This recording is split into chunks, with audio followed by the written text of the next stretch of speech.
Hey again, everyone. It's another night of college football discussion with you here at the Voice of College Football. We'll be taking your calls throughout the next hour or two. Again, jump on in the live chat as you already have. I see a number of people lined up here in the live chat. We'll get to your comments and questions in just a few minutes. We're going to lead off with some Florida football talk. But once again, our number is 860-499-3332. We'll get that number to the bottom of the screen here after we talk some Florida football. We got David Waters on the line from Gators Breakdown. Hey, David, how you doing? Good, Mark. How about you? Good. And appreciate you stopping by as always. Oh, yeah. And let's see. I got a long list for you. You ready for this? Let's go. Gators have been off the field for quite a while, but still a lot of things going on. Saw some things online concerning 2022 quarterback Nick Evers, signed or actually committed about a month ago. He's going to the Elite 11 finals, and I know Florida fans are just happy to have him in the fold. He's a guy that really shot up the charts, didn't he?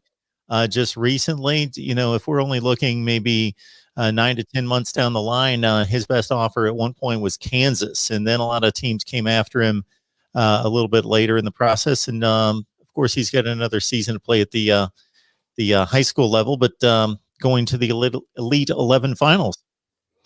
Yeah, big pickup for him. He's been really shining in these Texas camps out there, and for the last month, right? I mean, as soon as he committed to Florida, camps started happening, and he, as you said, Mark, just kind of rose through the ranks a little bit. And look, a lot of Gator fans, and I tried to explain it to them, like, we can, and we're guilty of this on Gators Breakdown a whole lot. We can criticize recruiting a bit with the way it's happening at Florida. Probably not, it's not terrible by any means, but probably still not where it should be if you want to compete with an Alabama year in and year out. And, a lot of teams want to be in that position. But still, if there's one position that I'm not really going to criticize Dan Mullen about, is going to go get a quarterback. And I don't care if it was a 2-star, I don't care if it was a 3-star, I don't care if 4-star or 5-star. If Dan Mullen wants a quarterback, I'm going to trust him with his reputation of developing quarterbacks and getting the best out of them.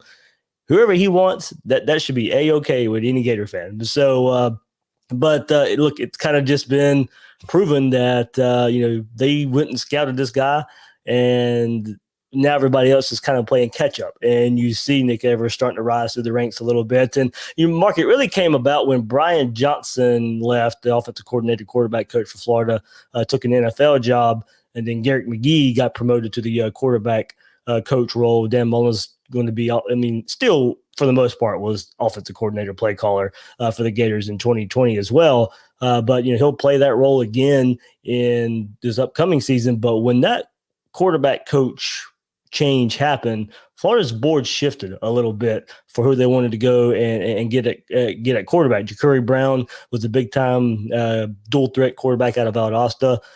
Florida kind of just moved on from him a bit and really went and targeted Nick Evers out of Texas. So maybe he can replicate the Texas quarterback that's just leaving and getting prepared for the NFL draft the next week in Kyle Trask. So, he's ever shooting up the board, and he'll be on campus, Mark, that big first June 4th weekend. We're in college or high school prospects will be making their first on-campus official visits and unofficial visits coming up with the dead period ending. He'll be on campus that very first weekend he's able to in Gainesville. 3 other commits just since the last time we talked to you, which was about a month ago. Just wanted to get your take on a few guys here. We got the 51st rated wide receiver in the country, Sivion Ellis. He's out of Miami, 50th rated player in the state. Big guy at 6'5", 220. Yeah, Mullen's had a reputation throughout his whole career of liking big-bodied wide receivers. And look, you're not going to replicate what a Kyle Pitts did for you but in 2020, that hybrid role. But, in the future, like, Florida's going to have guys who they try and probably ask to do some of those things. But from now on, the way it's probably going to be put out there is, tight ends will be more asked to do what tight ends are doing, and wide receivers will be asked to do what wide receivers are going to do. Kyle Pitts was a unicorn. Kyle Pitts was unique. You're not going to get guys who can do that every year, who can play the tight end role, who can play the wide receiver role. So, when you go get these big-bodied wide receivers, you're going to ask that big-bodied wide receiver to be the receiving threat that Kyle Pitts was.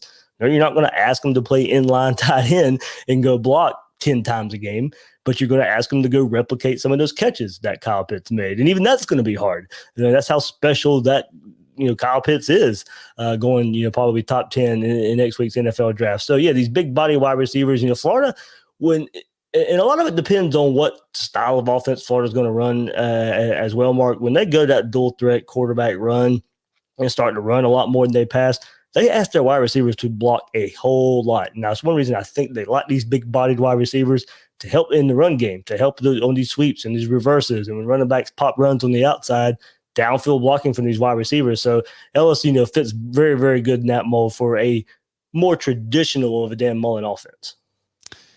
Got a couple of products out of Tampa. Got an offensive tackle, highest rated player in the class as it stands right now in Tony Livingston, 18th rated player out of Florida. And you got another tight end here in CJ Hawkins. He also out of Tampa, 35th rated tight ends. So a couple other Mark, guys in March. Those guys is just, where, they don't have a lot of experience. You have to an offensive lineman, tight end roles. That's kind of what they're kind of just maybe figuring out through high school and college. That's kind of what's going on there. So, we'll see. As I said, you're not necessarily going to ask, tight ends to be Kyle Pitts down the road. So we'll see how that goes, whether they transition from tight end to offensive line. That's kind of just where those guys stand right now. Moving on to the current team, and no spring game, so we didn't get to see the Gators on the field like most of the teams across the SEC. I believe Kentucky was the other team in the SEC, did not play a spring game, but Emory Jones already named starting quarterback. Did Mullen announce that in such a way to say he's the starter right now, this is the way the depth chart stands right now, or basically he's not going to lose this job, he is our starting quarterback? I just think it meant, Mark, he's been with the program. We go in the fall camp. He's going to be the guy. It will take a lot for Anthony Richardson to push the envelope and be the guy. And probably, Mullen kind of changed, I think, a bit in his ways. When Felipe Franks was the quarterback 2018, 2019, it was more of the coach speak of, every position's open, even quarterback. Felipe Francis will go out there and he'll have to compete just like every other wide receiver, running back, offensive line on the offense. But you knew last year that this is Kyle Trask's offense. There was no ifs, ands, buts about it. It's going to be Kyle Trask leading the offense, and it was pretty clear from Dan Mullen as well. And this time, he said, Emory's going to be the guy to lead the offense first in 2021 there. So you got. I think Florida Atlantic and USF the first two games of the season. Then you got Alabama week 3 coming into the swamp. So, you've got to use those first two games to figure out, there's no, and, I know fans love, okay, we'll sandbag the first couple games. We'll keep some plays.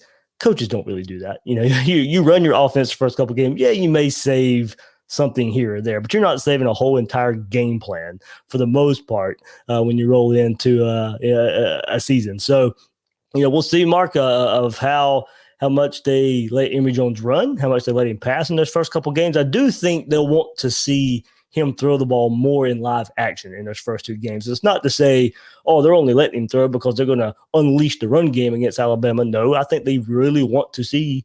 We haven't got to see Emory Jones since 2018 as a quarterback go out there and throw the ball 30, 35 times a game. And I really think that's what's going to happen in these first couple games when you lead up to that Alabama game in week 3. I remember going back to Dan Mullen's first game, I believe it was Charleston Southern, and Felipe Franks was throwing the ball all over the field. As the season progressed, you didn't see him throw the ball all that much. But I think to get the confidence up in the quarterback, to get the confidence up in the offense that the passing game can work, I think you start the season off throwing the ball a good bit, get comfortable, and then you unleash the full offense versus Alabama when not saying you hide it all, but you want to get some confidence in certain places. David Waters on the line from Gators Breakdown right here on YouTube. You can catch his show here, or you can go to your favorite audio platform and just search Gators Breakdown. It's just a standard for Florida football fans. But if you track the top teams in the SEC, the top teams across the nation, you just love college football, it's still a great listen for sure. You know, the people that don't follow this team day to day, but know about all the personnel losses on offense are just kind of conceding that this team's just not going to be anything close to what it was offensively last year. Are you conceding that they're going to start playing a bunch of 20 to 17 games and it's just going to be little firepower on that side of the ball? No, I mean, it's a damn Mullen team. They're going to score points. They're going to find a way to score points. And they're not going to be the throw it 40, 45 times and have plays, you know, explosion by Kadarius Toney and Kyle Pitts. It's not going to be that offense. It's going to be a more ball control offense, but that still doesn't mean that they can't go score 30 points a game.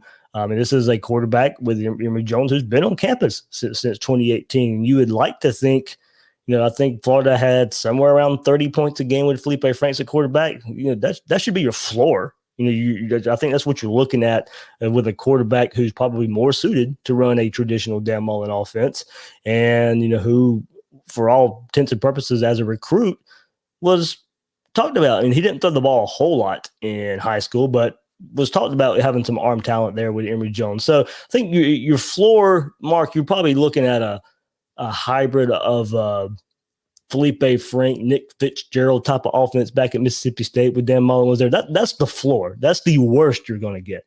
Emory Jones is probably a better runner than Nick Fitzgerald. He's definitely a better passer than Nick Fitzgerald. There's your floor. So you start there. That offense was okay. It was pretty good. You got more talent on this Florida offense than you did back in that Mississippi State 2017 year, Dan Mullen's last year. So, no, I don't think it's, you know, Florida should concede anything as far as, put it this way, Mark. And we talked about this on the podcast this week too. The offense isn't going to be what it was in 2020. And that's not an indictment of the 2021 offense. That's how good that offense was last year. You're doing a disservice to Kyle Trask and Kadarius Toney and Kyle Pitts if you sit here and say, oh, there's not going to be any change. No, those guys were good. They're going to get ready to go be drafted in the first round in the NFL next week. So don't do those guys a disservice by saying, oh, no, we won't miss a beat. Emory Jones and Jacob Copeland and those guys will lead the offense. They might. But it will look different. It will be a different offense. Florida's got a stable of running backs. They got some experience at wide receiver, but Mark, it's going to be a different offense. It really just hinges on the defense, and maybe a more ball control style of offense keeps that defense on the sideline a little bit, lets them get their confidence up early on in the season. And I think that was the biggest thing with this spring is try and find some confidence on that defensive side of the ball. I think they lost it pretty early last year. It was snowball effect, and they weren't as bad as they showed on defense last year. As I said, I think they lost confidence. It snowballed. They weren't that bad. I don't know how much better they're going to be, but they're not going to be that bad. You mentioned experience at wide receiver, but I'm hearing about one guy, Jamarcus Weston, who has hardly any experience. He's got one catch in his career in the Cotton Bowl, but because of what he's flashing in the spring as one of the fastest players on the team, we may see a breakout player there. Yeah, Mark, Mullen surprised us all a bit. One of his first spring media press conferences saying, yeah, Jamarcus Weston's the fastest player on the team. And I was like, whoa, okay. You know, you got Xavier Henderson and Jacob Copeland at wide receiver and DeMarcus Bowman in the backfield and all that. And Jamarcus Weston, well, he wasn't even really thought to be a speedster coming out of high school there. So kind of took us back a little bit. And I know Florida ran some combine some fun combine stuff last week, and I think he ran the second fastest 40 on the team. And it came out during spring as well. He lined up in some Wildcat for the Gators as well. So, you know, Mullen maybe getting creative and trying to find some speed at some positions to get some more points down there. Now, I don't know how much we'll see him at Wildcat. I'm not sure why you kind of just get so predictable in offense. If you put him back there, more than likely you're running. You put Emory Jones back there, he can probably do a whole lot of the same thing. You put Anthony Richardson back there, he can probably do a whole lot of the same thing. and leave the threat of a pass that's still happening as well. So, I don't know how much we'll see it. I think you do it a couple times and see if he can just bust a big play if he really is that fast and use speed to his advantage. But yeah, I know when he was recruited, Mark, he was asking around the program a young receiver that Dan Mullen and Billy Gonzalez really liked and liked what he was able to do. Has probably taken, with knowing that, has probably taken a little bit longer to get on the field than maybe thought, when guys like Trent Whittemore, who come in the same class, got some more playing time last year before he was injured. So, but yeah, Weston's a guy definitely looking out for, especially if all the talk of his speed is out there true. If there's one thing Dan Mullen can do is get the ball in playmakers' hands, and if the guy's got a speed like that, Mullen will take advantage of it. And then, David, there's the defense, because you know what the rhetoric is out of spring practice for all these coaches and players is everything's progressing, everything's great, everybody looks great, and then we try to figure out what's truth and what's not necessarily the truth. Again, I look online, I'm looking up things, I'm hearing defense is improved. We expect so much more out of this unit this year. Yeah, Mark, like I said, I think part of it is because they were not as bad as what they showed last year. Of course, it takes a lot to be that bad, historically bad, for what they showed on defense last year. Lost some confidence early. Pretty tough, tough schedule as the season went on. No shame in what Alabama did to them, because Alabama did that pretty much to everybody. But I think part of it, Mark, was a lot of fans wanted the youth movement just because it was a lot of experienced guys who just weren't getting it done last year. You had your Donovan Steiners and your Sean Davis and Marco Wilson back there in the secondary. And for whatever reason, those guys had plenty of experience, but act like they had never played a down of football for Florida, didn't know where to line up, late getting lined up, letting big plays happen. And like I said, I think a lot of that was due to some confidence. And Mark, we give this Florida coaching staff a whole lot of credit for being able to develop and being able to teach, more so than a lot of other staffs out there. And they lost that during spring and COVID last year. And look, that's not an excuse. Everybody had that to deal with. But I think for a lot of the credit that we give this staff for being able to be some of the better teachers in college football, they lost that last year. So it probably affected Florida a little more so than some teams last year. But I still don't know if that's the full excuse, because like I said, you had plenty of experience coming back and those guys looked lost. The defense didn't change. You had coaching staff. The whole entire coaching staff on defense didn't change. And it was your most experienced players out there who looked lost. So that's not the full excuse of losing a spring last year, but spring and getting that teaching. But I think that did hold back the youth movement a lot of people wanted to see. The experienced guys weren't getting it done, but since you didn't have those teachable moments for the young guys, you couldn't throw them out there. And a lot of fans wanted, it can't be any worse. Well, it can be. It could be. So that's what this spring was for, Mark. Getting a lot of those young players who didn't get a lot of time last year, getting them on the field. And hopefully, the word's true that it paid dividends. Linebackers, Tyron Hopper, Derek Wingo, two high-profile recruits there at linebacker.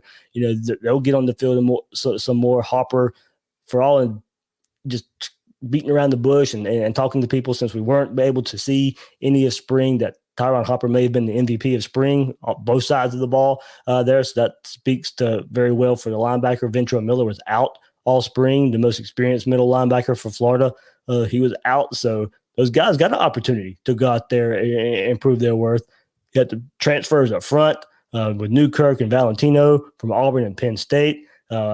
Look, the Florida offensive line is still a work in progress, still not at the level where they need to be. So the word coming out of spring was the defensive line dominated, led by those two transfers, led by five-star Gervin Dexter, who played a lot as a true freshman last year. Defensive line dominated. So, you ask yourself the question, is it because the offensive line still isn't where it needs to be, or the defensive line is really good? Truth's probably somewhere in the middle, if you want to put it that way. So, Mark, it starts there up front. Those two transfers Florida absolutely needed to have. They got those guys, inserted them in the spring. They got plenty of experience with the defense this spring.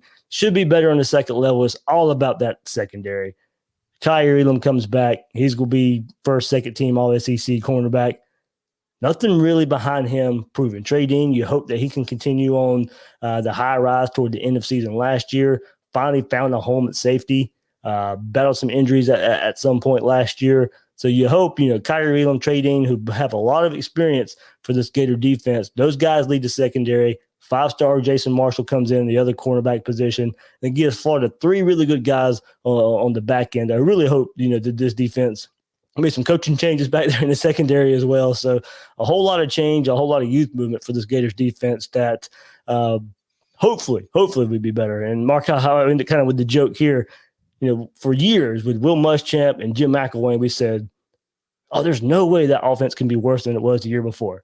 And by God, they found a way to be worse than they were the year before. So, we can sit here and say there's no way the defense can be worse than they were last year. Well, it can happen. It can happen. I won't predict it to happen, but, it can happen. We are fortunate to have David Waters on here on a regular basis here at the Voice of College Football.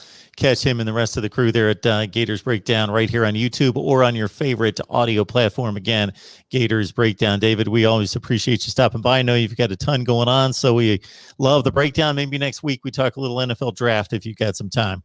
Absolutely, Mark. Thanks, man. All right, we'll be taking calls for the next hour or two here. We will get the number up here in just a second. But first, we got Will Gunter coming in here from the all-new early game. They're down in Columbia, South Carolina, 107.5. Will been joining us for a long, long time. Always good to see you, Will. Great to see you. Hope you're doing well. And I saw there was snowing in Chicago, so hopefully you're not getting snow up where you're at right now. You know what? I can basically not even tell you what it was like out today, except for the pour down rain, like torrential rain for like an hour. It was pushing 70 yesterday. It was beautiful. And today it started off nice. And I have no idea what the weather's out there, but I didn't see anything that was supposed to be close to snow around here. So I think we're okay. I saw a lot of 60s this week. And so I thought we were in decent shape. And so I was surprised to hear that out of, the folks right near the area where actually I was born. Not that I've been back there, but born in Cook County there in Chicago. Yes. All right. Well, before we cut you loose on, let's see, we'll do our typical South Carolina SEC, then the nation with you, because I always want to hear your take from all over the place. We were talking to David, of course, about Florida football. Just, your thoughts about Dan Mullen. Now, here's a guy that did a fine job at Mississippi State. He comes into Florida. They take their steps up each year. He takes over that 4-win team that, of course, on the roster was much better than that. But then he has all these antics and these issues that kind of make people across college football raise their eyebrows. So just your thoughts on Dan Mullen, because he's certainly probably more so than any coach in the SEC for sure has his backers, but his detractors. For the longest time at Mississippi State, and if you've never been to Starkville, you don't know how hard it is to recruit there. It's literally in the middle of a field. I think they have some great ice cream, but it's difficult, and you have to be a guy who can find diamonds in the rough. We saw that with Dak Prescott. We saw that with Nick Fitzgerald. You got to be a guy who can land players in the state of Mississippi. I know Mullen gets a bad reputation as a recruiter. I don't know if it lives up to what the reputation needs to be at Florida, but he can be a solid recruiter when he needs to be. I think he's got to do a little bit better at Florida. But, the bottom line is the guy can coach football. And this year, I don't know what got into him. Maybe it's being down there in Gainesville. Maybe it's having Steve Spurrier walking into his office, giving him bottles of wine every time he does something successful. But he got a little mouthy. He got a little odd. What is it? He got a little feisty in the Missouri game there. And you know what? That's SEC football, and it's odd and it's weird at times, but it's passionate. And what you have that describes Dan Mullen is a passion for his team, for his players, for the program that he's coaching. And I think you saw that. I think he tries to be a little funny. I think he is intense with his comments about the Texas A&M crowd. I think he's funny with wearing the Darth Vader costume to the post-game press conference. Do all of them hit? No, but Dan Mullen's a good football coach, and quite honestly, the biggest mistake he's made, which I would question, is he kept going with Felipe Franks over Kyle Trask. And Dan Mullen's tenure at Florida might be entirely different if Felipe Franks doesn't get hurt in that Kentucky game in Lexington a few years ago. Felipe Franks continues to quarterback for Florida, you might have Dan Mullen going into this year really, really on the hot seat. And so I think that's very interesting for him. But I do think he's a good football coach. We'll see how it goes as we return to normal here in the SEC. Will Muschamp, of course, lived on the hot seat his last few years after peaking out at 9-4 and a bowl win over Michigan. Then it kind of came crashing down step after step after step down the rung. Shane Beamer, your impressions about what he's done there. Of course, we've got no win-loss record to go on, but just in regards to what you're hearing from him, what do you see out of the football team in spring practice? It's a thin roster. There was a lot of criticism about the recruiting class, which of course he didn't start. He just tried to pull it together late, and they're off to another fairly slow start in terms of another recruiting call here in 2022. Yeah, I mean, well, it's going to be that way. It's going to be that way with recruiting. Shane Beamer, you look at this staff, and Marcus Satterfield is the offensive coordinator. He took over after Mike Bobo left to go to Auburn, and he's got a comment that we play on our radio show each and every morning. It's part of a liner, and he talks about how they are not a bunch of retreads, a bunch of big names. They're all a bunch of young guys that are hungry. You just had David on, Torian Gray from Florida, and Justin Stepp from Arkansas are two guys that really, I guess Greg Atkins is the longtime coach. He's coached at Tennessee and Georgia. He's the offensive line coach, but he was at Marshall last year.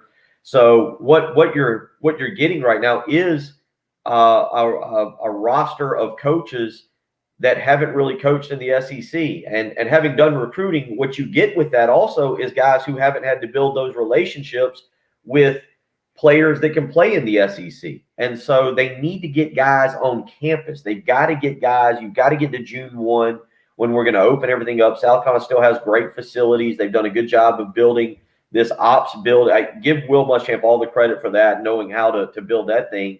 But the bottom line is you've got to be able to get guys onto campus and sell your vision. And it's hard to do through Zoom calls. I was kind of monitoring Shane Beamer had his call-in show tonight, pre-spring game call-in show tonight. And he said he's done over 100 hours worth of Zoom calls with recruits just in the last few weeks alone. And it's hard to do. It's extremely hard to do through Zoom and sell what the University of South Carolina has got to sell. And so he's got to get that open. The staff as a whole, it's energetic, it's personable, it's transparent.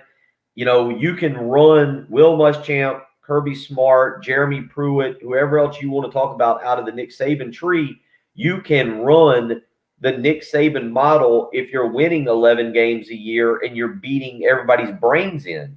If you're going 4-8 or 2-8, you simply cannot be defensive about your position. You cannot, for lack of a better term, lie to the fan base about injuries or other things. You can't withhold coordinators from talking after games. People want to know that. Fans want to know that thing. If your team, I can look over here on the comments page and see Florida fans and Notre Dame fans, and you know, I see what's going on. You want to hear about your team, and when things go wrong, you want to hear from the coordinators. You want to know what a coordinator was trying to do and what they were trying to accomplish and why they might have stunk that game. And Will Muschamp did something where those guys weren't allowed to speak, and it created a divide. It created a divide between a very passionate fan base that is dying for a winner and a coach who wanted to be authoritarian and be in complete control. And that's one of the things that Shane Beamer's had to do is bring not only the players back in, but the fan base as well. Got Will Gunter on the line from 107.5 The Game. Join him on his show, the all-new Early Game, bright and early every morning, Monday through Friday. Luke Doty is the guy that most SEC fans are familiar with seeing and know a little bit about him. But are there truly 4 quarterbacks that are being considered for this quarterback job? No, there's not. No, it's Luke Doty has separated himself. There is a true freshman, Colton Gauthier, who's from Georgia, but apparently has a Louisiana last name. So he will be probably the next guy. They brought in a transfer from St. Francis, Jason Brown, and he's struggled to be able to catch up to the speed of of just playing against South Carolina players, let alone Georgia and Florida and some of the Texas A&M, some of the other teams they'll be playing for. So, with all that being said, no, it's Luke Doty's job. He was a highly thought of recruit. He was one of the top 3 dual threat quarterbacks in the country coming out of Myrtle Beach. They really messed up his progression last year. He enrolled early, but you had only 4 or 5 spring practices before COVID hit and everything got shut down. He's such a good athlete. They moved him to wide receiver because South Carolina needs wide receiver help tremendously. They moved him to wide receiver last year to start the season, and then when Will Muschamp was eventually let go after the Texas A&M game or the Mississippi game, they moved him back to quarterback, and he got some opportunities. But he's really having to develop and move forward and see what he can do. I'm hearing better things, but we're not going to know. We're not going to know until we watch him take live snaps. I don't know if that'll be Friday night or Saturday, depending on the weather around here. And I really don't think we'll know until we get to September. They play Eastern Illinois to start the season, and we'll see how he looks and what the development has been from November of 2020 to August or September of 2021.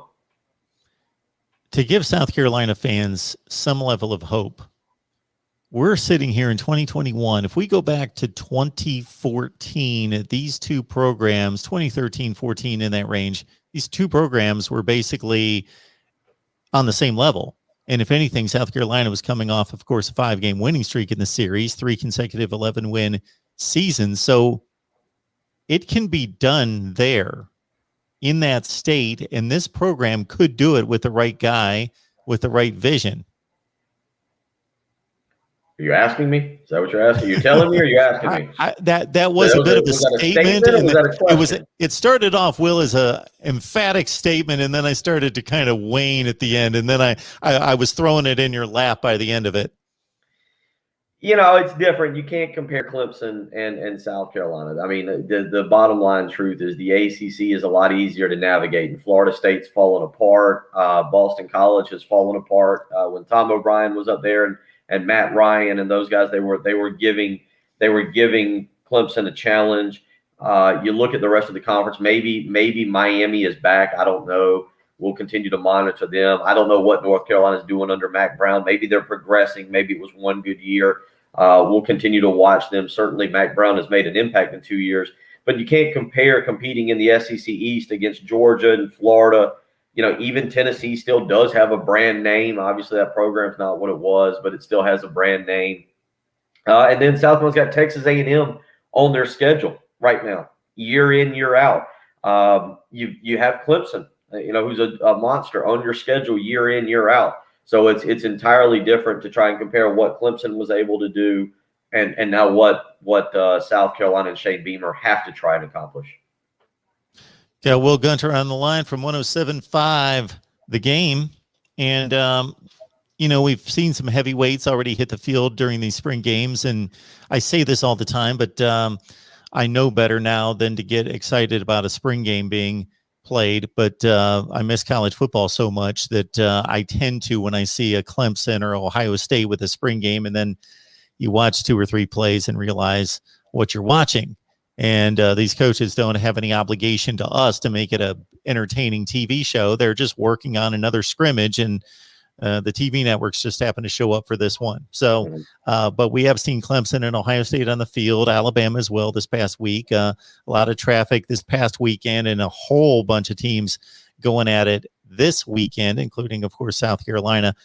Have you heard anything out of spring practice? Not just these spring games, but anything based on what you're monitoring and what you're talking to with various people that is making you think any differently about any of these teams than you thought a month ago? No, I think if you wanna monitor a situation, I think you're watching Oklahoma right now. Mike Woods transferring out of Arkansas, 6'2", but I think 6'2", 215 pounds. A guy, Oklahoma needs some proven receivers. They need some guys, and Spencer Rattler, I think, is going to continue to develop under the tutelage of Lincoln Riley. And I think that's your big transfer market wide receiver that you're keeping an eye on. And I think that Oklahoma is a team that maybe move if they land a Mike Woods. in which I think they will, to be honest. I think that's a team that maybe, and it has nothing to do with spring ball because Mike Woods caught, I think, 4 passes last weekend, 5 passes in the Arkansas spring game. I know it caught Arkansas completely off guard that he was going to transfer. He's going to be a grad transfer and will enroll somewhere in August. But, that's going to be a post-spring game type of thing that will happen that could change the dynamics of Oklahoma's offense. I think you're watching that. I know I've watched Clemson a little bit, and I think their offense is fascinating. Justin Ross has got to continue to come back from that injury. Frank Latson has got to step up. There's another wide receiver whose name I can't pronounce, so I'm not even going to try. But they've got talent. But there's an aura of quarterbacks that has come through Clemson with Deshaun and Trevor Lawrence that have been able to really guide that program. And we'll see if DJ is that next guy with that aura. I don't know if I'm willing to anoint him that. I think the loss of Travis Etienne is conceivably bigger also than the loss of Trevor Lawrence. You do have another big-time quarterback behind him. So, a lot of things there with Clemson offensively. That defense will be among the best, if not the best, in the country when you talk about them. I did watch a little bit of Alabama. Alabama is going to be Alabama. They're just, it's ridiculous what Nick Saban. I was actually trying to mentally, as I was watching the other day, visualize what Alabama may look like when Nick Saban and his pink spring game jacket leave. But it is fascinating to just see the machine that is Alabama. They'll be back in the top. And then Ohio State losing Justin Fields and where they go with the quarterback situation. They've got plenty of really good players. They're obviously talented. I've seen, again, I can kind of look over to my right and see the chat going on, and I'm a big Ryan Day fan. I think Ryan Day is going to be a fantastic coach that, as he continues to find his way in college football, is going to rise into the top 3 top college football coaches, providing he doesn't want to go to the NFL. You never know what these guys want to do. But I'm a big Ryan Day fan, and I think he'll get the most out of those. Then after that, you look at Georgia. JT Daniels was coming on at the end of last year. I'm interested to see, obviously, George Pickens going down during the spring is huge for them, but they've got running backs. I'm kind of interested to see if JT Daniels takes steps in his second year as a starter for Georgia, because they're loaded on defense. They've got so many elite recruits that they'll be able to plug in places that they lost, that Georgia shouldn't fall back. But, man, look at that opening game in Charlotte, Georgia and Clemson, and you get an indication right there of who's among the top 3 teams in the country, whoever walks out of Charlotte with that victory. So it's just a couple teams that I've kind of noticed here and there that I think you're talking about being among the nation's elite right now. I noticed this on our chats when it comes to Georgia football. Do those South Carolina fans down there, when they're trying to ignore their own problems, do they throw 1980 in Georgia's face all the time? No, we throw Rodrigo Blankenship and missing field goals 2 years ago. It honestly is one of the biggest upsets in college by point spreads. That's one of the South Carolina was a 25-point underdog to Georgia 2 years ago in Athens. I think it's one of the top 10 upsets ever in college football. Still didn't keep a job for Will Muschamp, though. Well, no, and it's crazy. He beat Georgia. He beat number 3 Georgia. He beat Auburn this year, and we all thought that maybe he was turning the corner. But again, a lot of issues with the South Carolina program. I do think he's recruited well. I would never dare come on a program like this and say, "Oh yeah, South Carolina's a sleeper," and keep an eye on them. But I do think there's more talent there than people realize. They were beaten down. I think that they've got a chance to win 7 or 8 games to get up to 3rd in the East. But we'll know week 4 you get Kentucky. Week 4 South Carolina gets Kentucky, and I know what the national perception is of South Carolina, but there is not a South Carolina fan, and we discussed this on our morning show this morning, that it doesn't matter where South Carolina is. South Carolina expects to beat Kentucky. And Shane Beamer gets them in week 4 in Columbia. It'll probably be a night game because for whatever reason, and Florida fans will understand this, David Waters and I were laughing about this a week ago. South Carolina plays Florida at noon pretty much every year. I think we played them at noon for 7 or 8 straight years.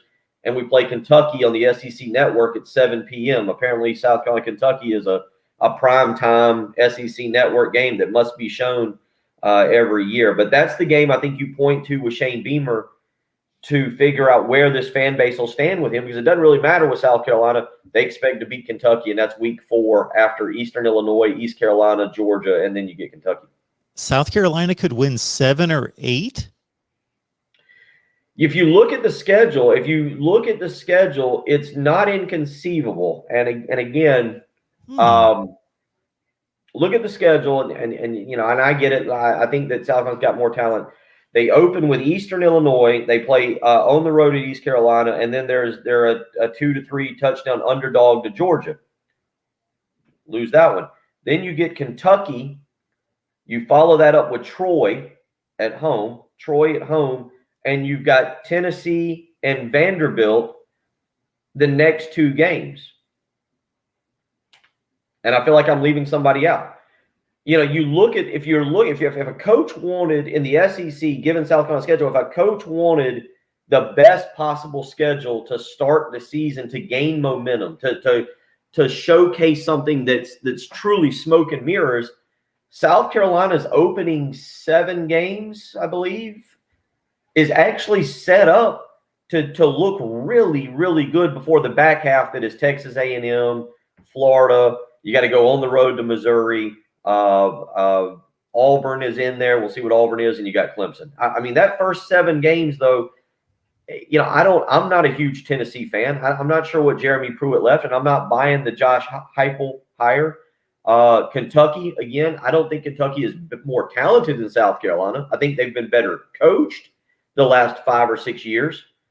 But, you know, the bottom line is you look at those first 7 games, and it's what I come on your show and bet money that they're 6-1. No, but 5-2, they should be no worse than 4-3, and really they should be aiming for 5-2.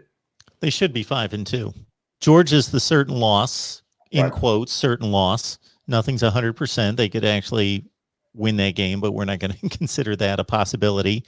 And they probably will lose to Kentucky, but it would be no shock to anyone if they beat Kentucky, especially at home. They could be 6-1. Tennessee on the You're road. right. Tennessee on the road. Maybe Joe Milton's quarterbacking. I don't know. Yeah. Who knows what goes on there? So yeah, I mean, you look at it, and it's, again, if you're looking to build something, if Shane Beamer's looking to build something, that back half's tough. Yeah. That back half's tough. But if you're looking to build something and really get people energized, and look, Shane Beamer is going to get the benefit of the doubt with his father, with Frank Beamer.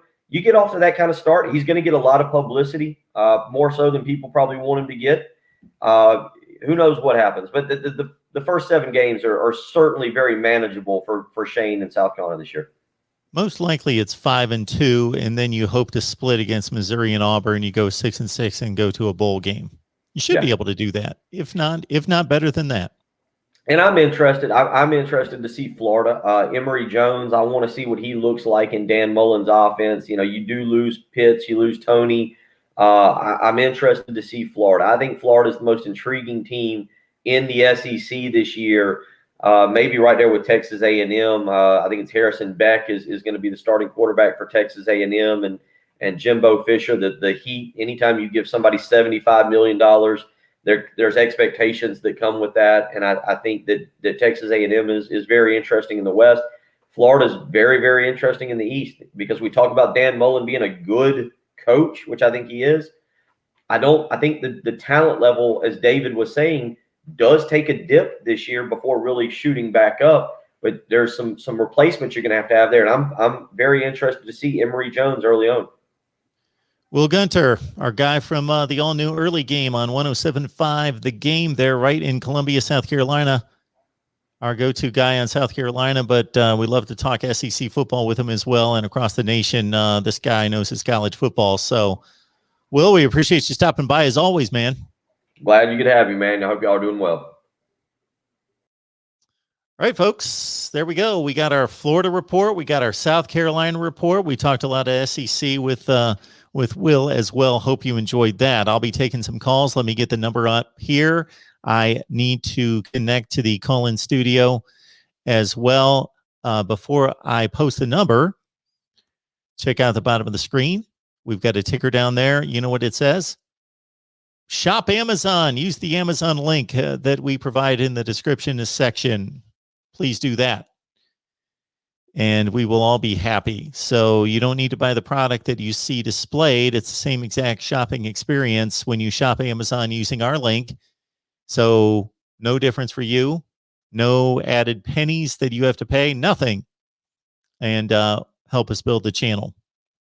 All right, let me connect to the call-in studio, and I will get to your comments as well in the live chat. And my apologies go out to Mr. Gators Owned. I did not see your comment when David Waters was on the line. So we will pass this along for hopefully a discussion with David next week. We can ask him about DeMarcus Bowman and the running back room. All right, Gators Owned, thank you so much for the super chat contribution. Everybody hold tight. I'm going to connect us to the call-in studio. Hope you guys had a chance to check out our Ohio State live stream that we did at 2 o'clock Eastern time today. And also we talked Florida State football with the boys at 6. Another riveting show with James, Logan, and Jason.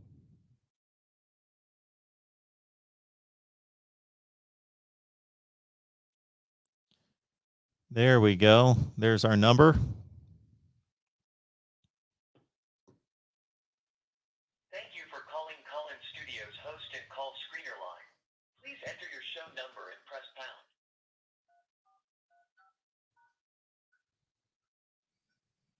Enter your 6-digit PIN number.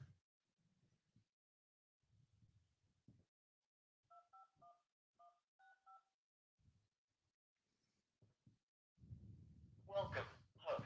You have not started a show session in Call-In Studio. Oh, yes, I have. All right. Now in the host room and can manage your callers from the Call-In Studio. All right. We are all set to go with you and your calls. You produce the show. We've got plenty of spring games coming up this weekend, and so lock it in here at the Voice of College Football on Saturday. We had a great time last Saturday with a watch party featuring Miami and Ohio State. After the Miami game, we came on live to talk Miami football with you. We came on after the Ohio State game to talk Buckeyes with you, and then LSU football after the Tigers spring game. So a trifecta of call-in shows on a big spring game day. Last Saturday, we'll do the same once I'm able to scout out guests and game times. We will come on live a number of times coming up this Saturday as well with you. I know that, we've got Texas and Texas A&M playing this weekend. Their spring games. They're not playing each other. Don't get excited. They're not playing each other. Oklahoma State, Pitt, and Michigan State out of the Big Ten. Number of teams playing coming up this Saturday. West Virginia also. All right, let's check out the chat. D-Rock Irish is here. D-Rock Irish, thank you again for your article submission about bye weeks. We had a nice little back and forth, D-Rock Irish and myself, about some information he found out about bye weeks. But the article was a good one. Wasn't a great one.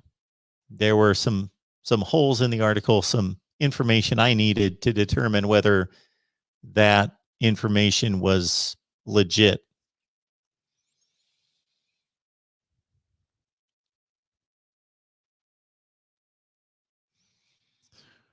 We had quite the debate going back and forth about the pronunciation of Dan Mullen. No S.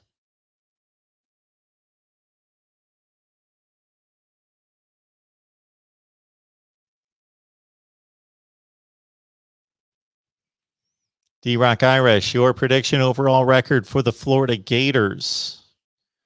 Well, I let you know a couple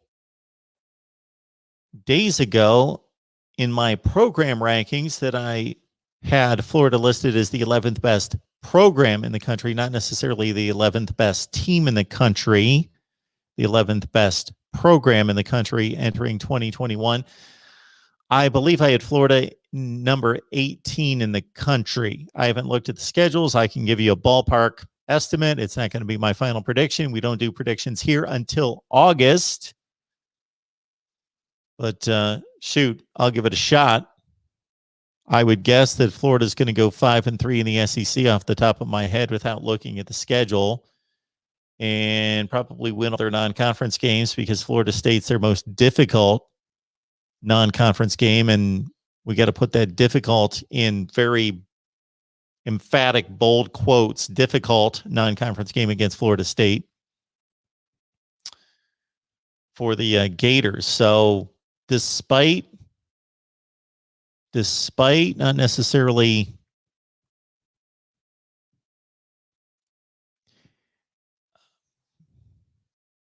having a lot of fanfare coming into 2021 because of the loss of all that offensive talent, I would say that Florida could win some football games. I do not expect them to win the East.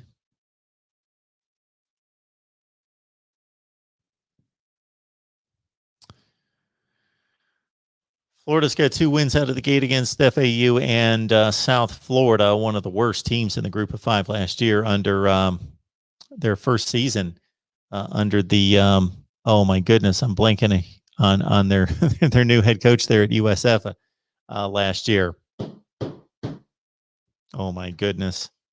Help me out. Anyway, it doesn't matter. Alabama comes up. That's 2-1. Tennessee at home. Kentucky on the road. That could trip up the Gators there. I'm going to say it does. 2 losses. Vandy at LSU. That could be another loss. Georgia on the road. Let's make it 4, even though they could upset one of those teams I listed and trip up against Missouri possibly on the road. Let's go 8-4 for Florida football with 4 losses in the SEC. 4 losses in the SEC. They lose to Georgia, LSU, Kentucky, and Alabama, possibly. 8-4 for the Gators. Now it's going to bother me. Why can't I think of who left a major program as an offensive coordinator to go to USF? I'm sure somebody in the chat will have that for me. Gator Nation 2020. Do we think the playoffs will change this year? I'm split on either 8 or 4 teams. So, no. If you're asking me if the playoffs are going to change, meaning the format of the playoffs, no. That would have changed already. They will not be changing the format of the playoffs right before the season starts.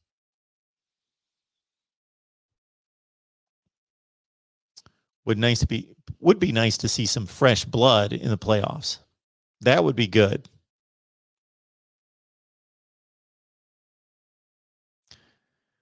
Good to see Gator Nation. 904 Hurricane at Phil B. Cheryl, what's going on tonight?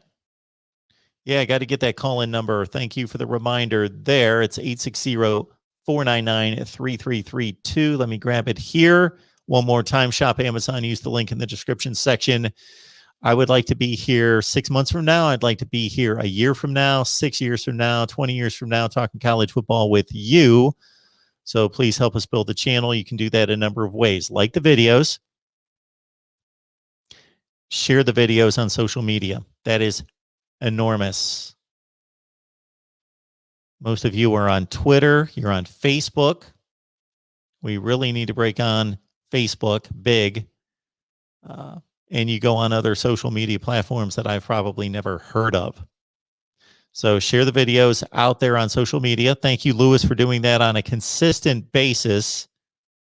That helps immensely because people are connected to you on social media that have no idea we're here talking college football every day. Also, you can contribute, of course, financially at Venmo, PayPal, and Cash App. That's the most direct way to do it. Venmo, PayPal, and Cash App. Just search MarkRogersTV.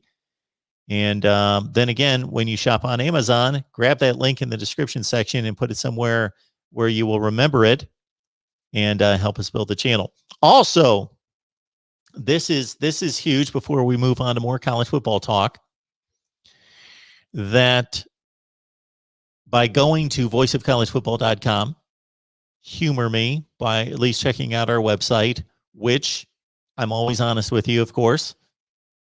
Always honest with you. Not going to sell you on anything great over there, but check it out. You're going to see a nice little layout. I'm proud of the efforts of other people in building out our website for us, voiceofcollegefootball.com. And as we build it out, we established it with our video content that you see right here, but we're going to add on to it. There's merchandise there for you to purchase. Go to any of the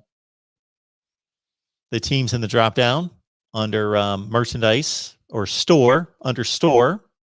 Do some shopping there. And also, we're going to build it out. So we will take any ideas from you on how to best build out our website. And it's important that you register there for free, because sometimes things happen on social media. I'm not going to elaborate on that, but sometimes there are hardships on social media. Therefore, you need to know where to find me. All right. I don't want to disappear on you. So voiceofcollegefootball.com, that's another way. Patreon, 16 cents a day. We had a watch party this past Saturday. We had a Patreon member sign up today. Thank you for that. I forget who it was. I got to check out, and they will get the nice little welcome greeting. And thank you so much for whomever that was out there that signed up on Patreon today. 16 cents a day. And so we appreciate that. Okay, here comes the number.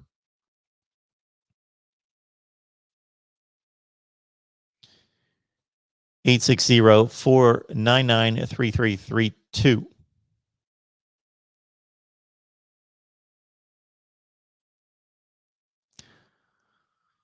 A lot of go Gators, go Irish, and go Panthers from talk is Pitt.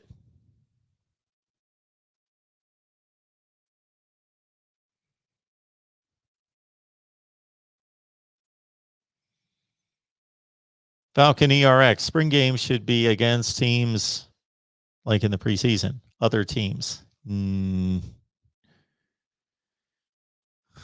So the spring games are not for our benefit.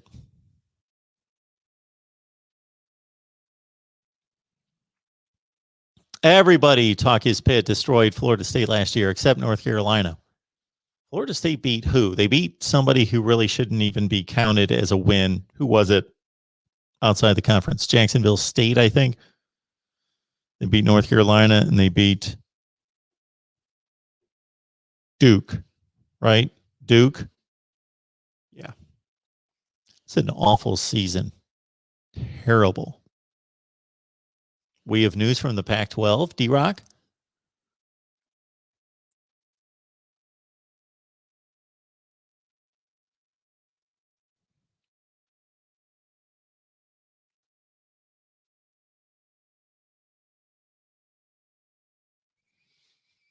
.904 Hurricane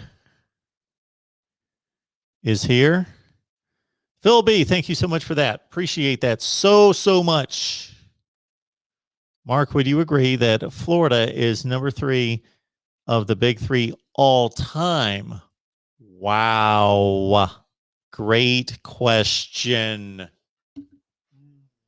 Sounds like a video. That sounds like a video. I love to take on these kind of projects. Wow. Florida's football history has been more even than the other two. So Florida was good at times in the 70s, was definitely good at times in the 60s. And then before that, I can't claim to have supreme knowledge of Florida football going before the 60s. But Steve Spurrier, of course, a Heisman Trophy winner, and Florida football, good at times in the 60s and 70s. Not dominant, not like they were showing up like Alabama or Penn State or somebody every year. But Florida State and Miami, as we know, were just in the abyss, just non-existent pre-Bobby Bowden and Howard Schnellenberger, pre-mid-70s, late 70s. And then, of course, Florida State and Miami broke through like no schools, no programs in the history of college football. Just there's been never anything like it. You can't give me any other, that there is nothing like the breakthrough that Florida State made in 1979 in particular. They got good before that, but bam, 1979.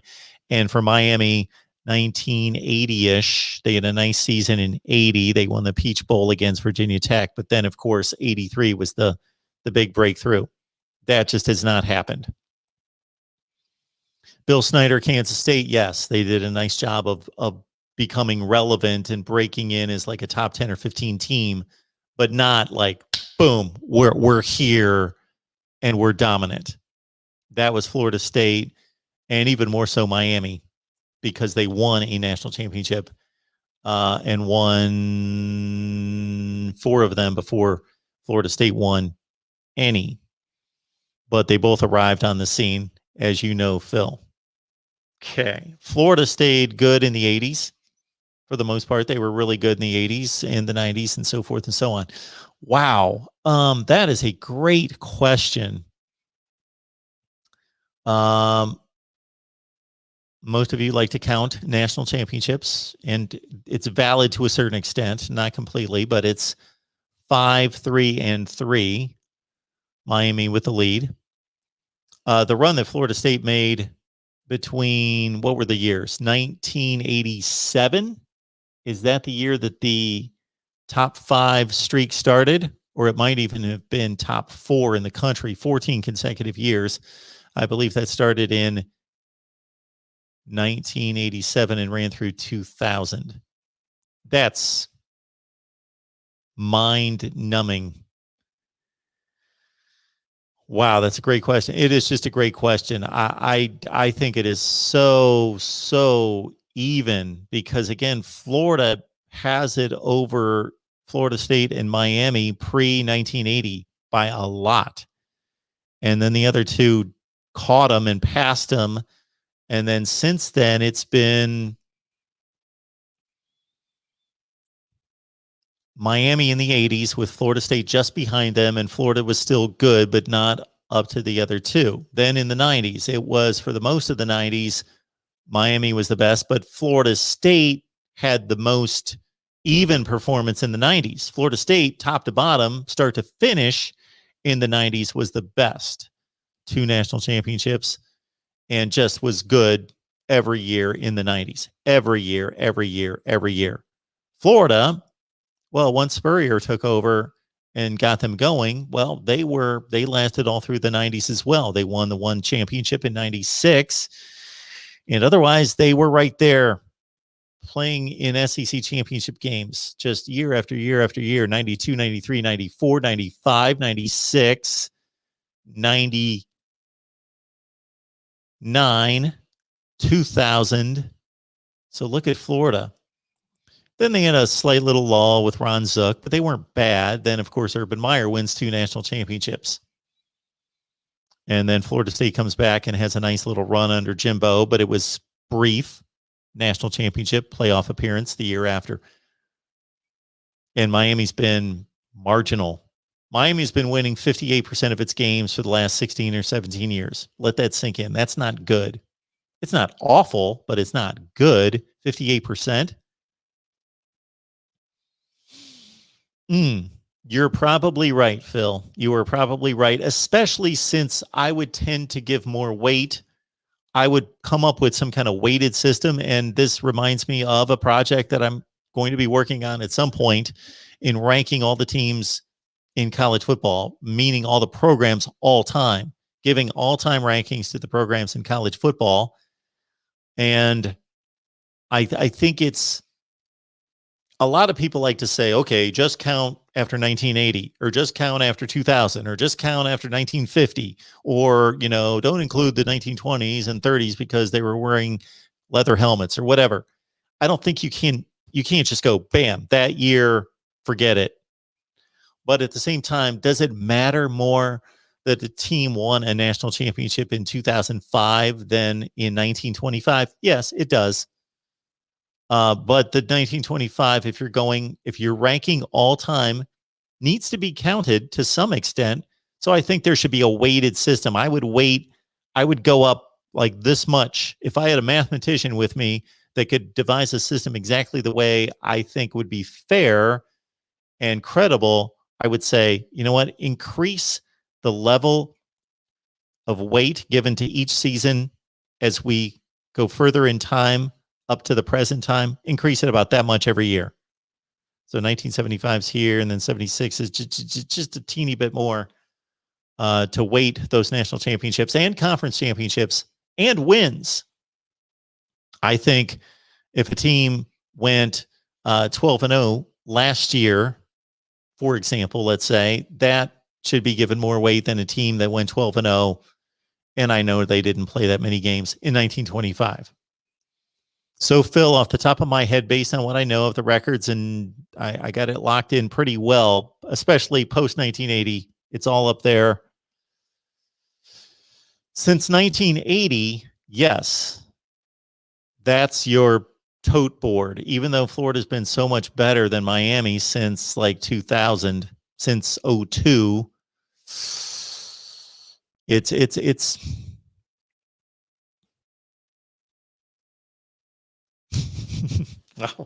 every time I put together a year in my head, I go back and forth on why, if we look at 21st century, well, Florida's got more national titles than the other two, and they've been more consistently good than the other two,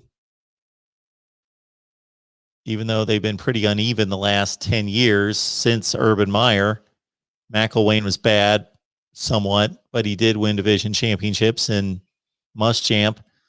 Ugh. Yeah. It's close, Phil. You got me reeling here. It's close.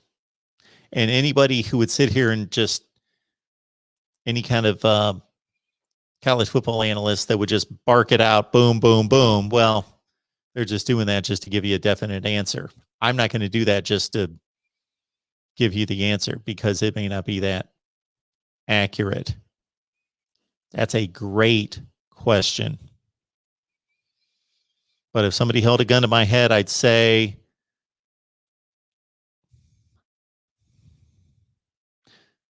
Florida State 1, Miami 2, and Florida 3. But it's razor tight, razor close. Good question. Love those. Thank you. Oh, my word, Jeff Scott. Yes, thank you. I had Scott on the brain, and then I was like, I knew, obviously, he and Tony Elliott are two completely different people, but for some reason, I had Scott churning up here, but I was thinking Tony Elliott, but no, he's still at Clemson, not Tony Elliott. Scott, somebody. Scott, yeah. Thank you, Fran.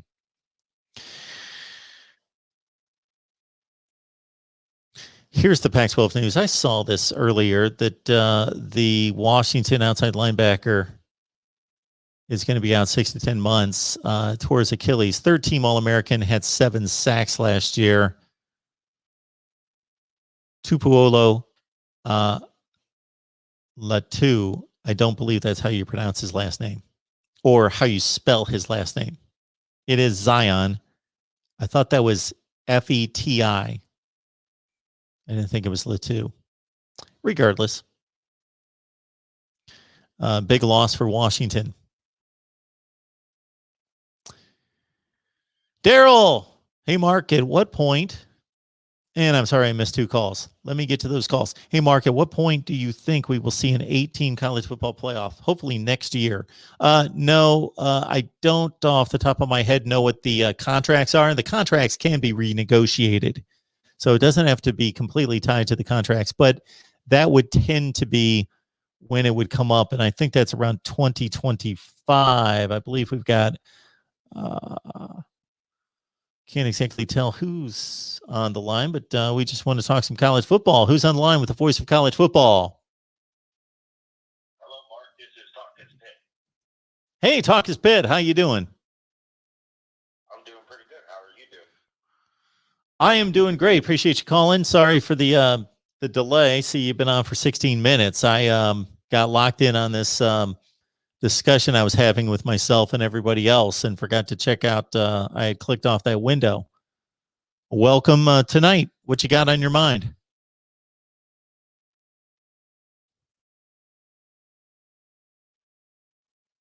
Hey, Talk Is Pitt. Did we lose you?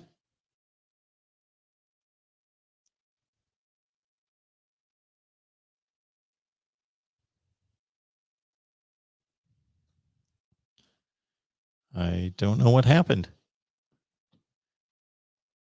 Hello, Talk is Pit. Can you hear me? There we are. Sorry about that. Can you Go hear right me? ahead. Yes, all right. Can you hear me now? Yes, sir.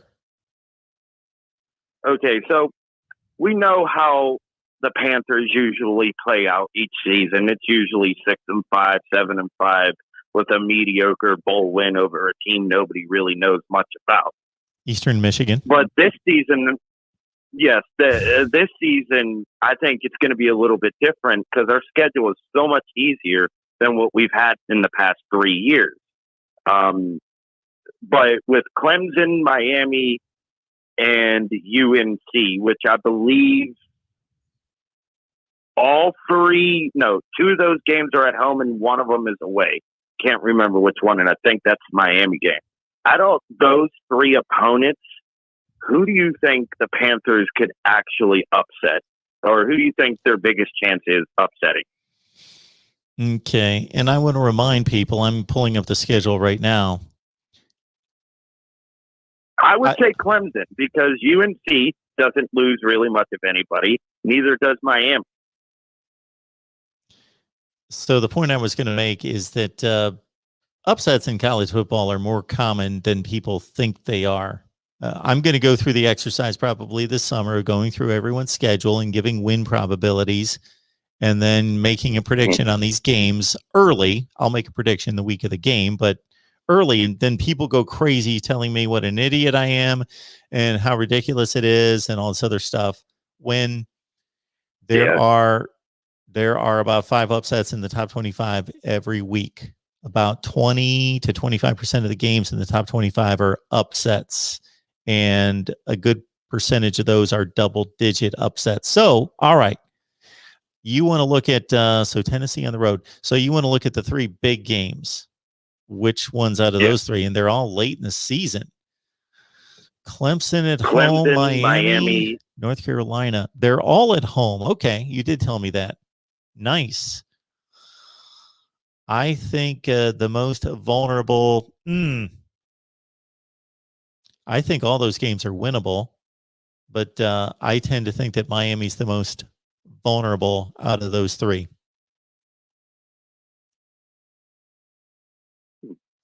I would have thought Clemson because, I mean, even though we got our butts whooped by Clemson last year, we still were able to get pressure through their offensive line the whole entire game.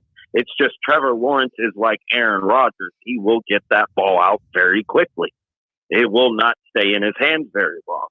So, I mean, we did sack him twice or maybe 3 times, and we were able to get pressure through their offensive line. Their offensive line was very sus last year. Very. Well, Miami's got the worst offensive line of those 3, and North Carolina's got the best. We didn't play North Carolina last year. We played them in 2019, but we did beat them in overtime. Yeah, that was a great game. And that was actually at Heinz Field. Yep. That was the only Pitt Panther game I've ever been to. Oh, yeah, I remember watching that game. That was a Thursday night game, wasn't it? It was, and it is a Thursday night game this year, too. Very cool. Love the Thursday night games when there's a decent game on to watch. Oh, I do too. Now, I'm not picking the Panthers to win the ACC championship. You know, I know. The chances of that happening would have to be if DJ Ungaloa, however you pronounce his last name, goes down. If he goes down, Clemson goes down. There's their season. I'm not saying they're going to do like Tennessee bad, like 3-7. But I mean, who's their backup quarterback? Who do they have? Their better quarterbacks are arriving in August. They lost their probable backup quarterback, Pumichan. Can't think of his first name, but anyway, Pumichan in the spring game. They only have 2. Oh, wow. Did he get hurt? They only have 2 quarterbacks. Yeah, he tore his Achilles. They only have 2 quarterbacks, scholarship quarterbacks, Hunter Helms would be the other one that played in the spring game, and he's not ready to play ACC football. He's a walk-on. They only have 2 quarterbacks on the roster right now. We have 7. Yeah, they're really thin. That's the one spot we definitely do not have a lack of depth is at quarterback. We have 7, not counting the 2 that's coming in August. Because all our quarterbacks are seniors. All of them are seniors. Kenny Pickett's a senior. Patty's a senior. Bevel's a sophomore, even though he would be a junior because of COVID. And then I'm looking forward to Nate Yarnell. Nate Yarnell is a 6'6" quarterback out of Texas. A little bit small. He's only 210 pounds. But to me, because of his height, his spiral is quick. I don't know how he's in the backup position right now to back up Kenny Pickett. And I think people are going to underestimate us this year. And a lot of it, I think, has to do with the fact that who we open up against next season, which is West Virginia.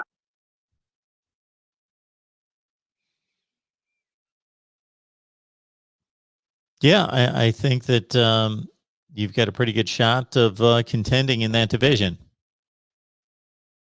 I do. This is the last thing I'll say, and then I'll let you get to some other callers.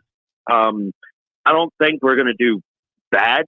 I don't think we're going to do 7-5. I am predicting 8-4 with a bowl win, so 9 wins total. I think we're just tired of being mediocre. I honestly think now we are just sick of it. Yeah, the big disadvantage you have is having to play Clemson when there's only one other team in the division that has to play them, and that's Georgia Tech. Oh yeah, we somehow developed a rivalry with Georgia Tech. I don't know how, but apparently their fans are mad at us for what we did to them last season. Yeah, I didn't understand that. I watched it several times, and I asked some Georgia Tech and Pitt people that I know if they could make sense out of it for me. Was there something that happened late in the game that caused the interaction at midfield? Well, what happened was Georgia Tech's coach, Jeff Collins, I think that's his name. Yes. Shook Pat Narduzzi's hand, but he did it so violently and then pulled away like he was pissed. Well, yeah, I saw that. Screw you. Sure, I saw that. I was wondering what happened before that to cause that response. Okay, so basically, I think he was pissed that he's claiming we were getting away with illegal hands to the face from our defensive linemen. That's what I'm starting to gather. Apparently, we were getting away with it the whole entire game, but I didn't see it because we got penalized more than they did, and we beat them by 14 points. Well, that's not Pat Narduzzi's issue. He doesn't call the penalties. No, and I honestly don't understand, but they're mainly upset because we allowed our 175-pound running back to rush for 250 yards. That's their biggest problem. That's what Tech fans don't like, is we let a little guy shove him around. I was like, well, you should have just tackled him. He's 175 pounds. But I'm going to let you go, Mr. Mark. Just wanted to talk Pitt football and let everybody know West Virginia sucks. Gotcha. Can't wait to see the backyard brawl back at it there in 22. But thanks for the call, and thanks for waiting. You're welcome, sir. Good night. All right, let's get to our next call coming in. Oh, somebody, I believe. No, we do have 2 more calls coming in here. So let's get to David Greenshield. David, how are we doing tonight? Oh, the man that gives college football its voice. Excellent, Mark Rogers. I want to give you a call. By the way, good Buckeye talk today, Mark. Thank you. Excellent job as usual. I appreciate. And I'm not just saying that. I'm not just saying that because you got my comments and questions in too. By the way, just saying it. But I wanted to ask you, I heard your conversation with Uncle Lou the other night about you kind of defending your situation on your stance with Dan Mullen. Yes. I'm going to back you up a little bit. And it's not because I like you better than Lou, although I do. But no, I'm kidding. I like Lou just fine. But in any case, Mark, what I was going to say is that when you take a look at it, I'm kind of with you with Mullen. And from the standpoint, like up until the point, the shoe game, the shoe throwing game, I thought he was doing a pretty good job because, if you think about it, to that point, what did he do at Florida? His first year he was 9 or 10 games, right? 10-3. Yep. 10-3. The next year he goes 11-2, right? Yes. 2019. Okay. So you can clearly see the trajectory is up. He's got a 1-loss team going into the LSU game. And, obviously has a team that if they win the SEC championship game, they're in the playoff, right? Yes. Okay. So, and I think from the shoe game, it just pretty much disintegrated from there. I mean, wouldn't you say? Because that's when all the antics started, Mark. That's when, he got into the Darth Vader thing. He had started to make some, like you had mentioned some of his comments. And then you mentioned how it really, the train went off the track after the bowl game, with not playing his players and all of that. I mean, you kind of read it the same way. I mean, up until that point, I thought, he was doing a really solid job. Yeah, I found it to be a very strange season out of Florida from the standpoint of what they accomplished versus the buffoonery that went on in the low points. Had you told anyone before the season started that they would beat Georgia, they would win the East, right, and they would give Alabama its closest game of the season in a season in which Alabama was clearly dominant and number one in the country, that Florida would give them their toughest game, you would say, wow, they did a great job. That was a great season for Florida football. But you had all this off-field buffoonery that accentuated the losses. And again, not being able to play Alabama in the SEC championship game with a chance to go to the playoff because of what happened the week before, and the Missouri situation in which he ran out onto the field and escalated what was already a confrontation, and his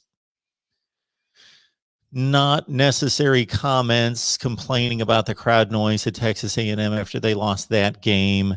And then, of course, how he completely mishandled the bowl game. Right. Well, let me make one comment here. And I don't know if you mentioned this, Mark, but bottom line, because you had in your previous poll, you had said you'd had Mullen ranked higher than Kirby Smart on your list of SEC coaches, correct? I did last year. Yeah. What's ironic is Lou was all over me, and in a sense, I can understand. He had the record and the championships on his side, but ironically, he stayed after me after I ranked Mullen ahead of Kirby Smart, and then he went out and won the Georgia game and won the East and played Alabama within a score. Right. Yeah. You had plenty of ammunition at that point, I think. And then the other thing that I would add, and I don't think you put this out there, Mark, bottom line, who inherited a better program?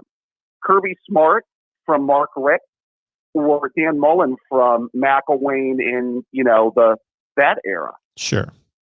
Right? Yeah, it's not close. Is that even close? No.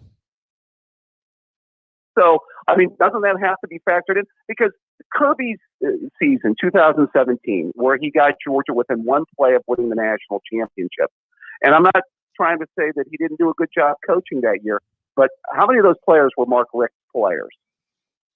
Well, 3/4 of the roster. Yeah, right. I mean, when we lost to Urban in Florida in 2006, I mean, the majority of that roster, people forget, were Ron Zook's players, right? So, I mean, sometimes, new coaching does help, even if it is with the other guy. Mm-hmm. So I do think Mullen has got to get some credit for kind of taking over more of a depleted situation than Kirby Smart did. Yeah, Florida won 4 games the year before Dan Mullen started. Right. And I always thought Mullen was going to be a good hire there because if you think about it, he had already coached there. He kind of worked and developed the league in Tebow. And on top of that, he's an offensive-minded coach. And their 2 best coaches before that were Urban Meyer and Steve Spurrier, who were offensive-minded coaches, right?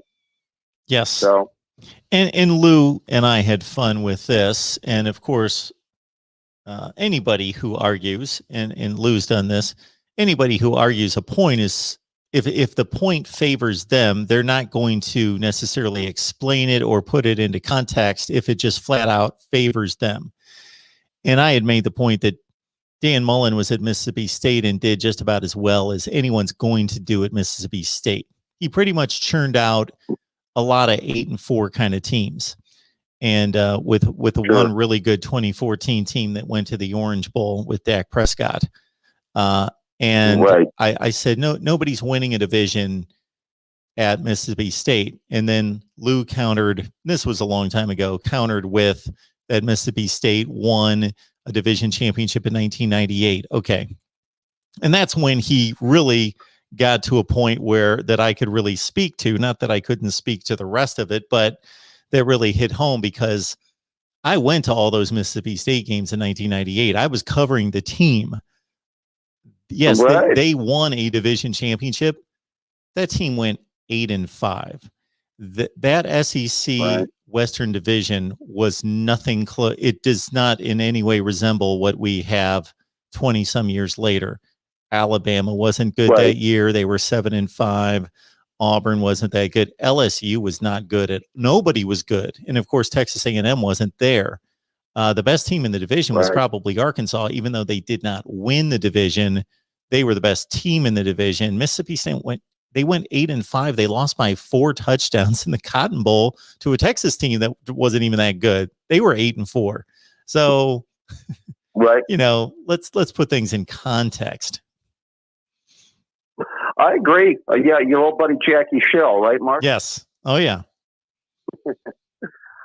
Hey, Mark, I wanted to get to. I was actually kind of putting together my own personal top 10 and wanted to get some of your thoughts. Now, in your preseason top 10, way too early, you had Georgia based on their roster as your number 1. Number 1.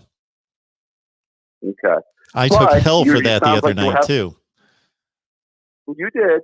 Well, it sounds like you had buyer's remorse a little bit because of their secondary and the injury to Pickett. Yeah, somebody called me on that. Our guy, another Dave that calls us on a regular basis, was just all over me for picking Georgia as the number 1 team in the country. And he kept touting. I listen to that guy. He kept touting the Clemson game, and I kept explaining that I did not take this schedule into consideration. That wasn't part of the process. Yeah, don't listen to that. That guy said he liked Oklahoma as 1 or 2, and then said Georgia never won any big games. When was the last time Oklahoma won a big game? They're 0-4 in the playoffs. They haven't even won a playoff game. No. So, I mean, come on. Now, my preseason number 1, I got to be honest with you, and this is also contingent on wide receiver because I think Justin Ross coming back would be big for them is Clemson, and I'm going to tell you why. I think Clemson this year is, and I think we talked about this before, is going to have the best defensive line in the country this year going into the season.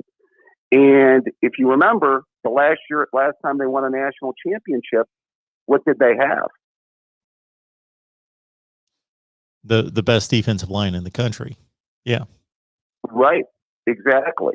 I mean, there's a few things that move the needle in college football: quarterback, really good wide receivers, and a really, really good defensive line. And if you've got that, I mean, that's why the SEC dominated for 100 years, is because of all that defensive line talent that they kept pumping into the NFL, right? Oh, yeah. So I got them as my preseason number 1. I would probably put Alabama as my 2. I have a close call. I probably have Oklahoma as my 3, and then Georgia as my 4. Ohio State as my 5. And then I have a debate on my 6. I'm between 6, 7, and 8 could be either Oregon, possibly Where did you have Texas A&M and North Carolina in your top 10? I had Texas A&M 6 and North Carolina 9. Okay. Yeah, that was kind of my debate too. And then did you have Indiana in your top 10? No, I had Indiana, I believe, 18, something like that. Oh, wow. They might not even have been that high. Who else did you have in your top 10 other than that? Iowa State at 7, Notre Dame 8, Iowa 10. Okay.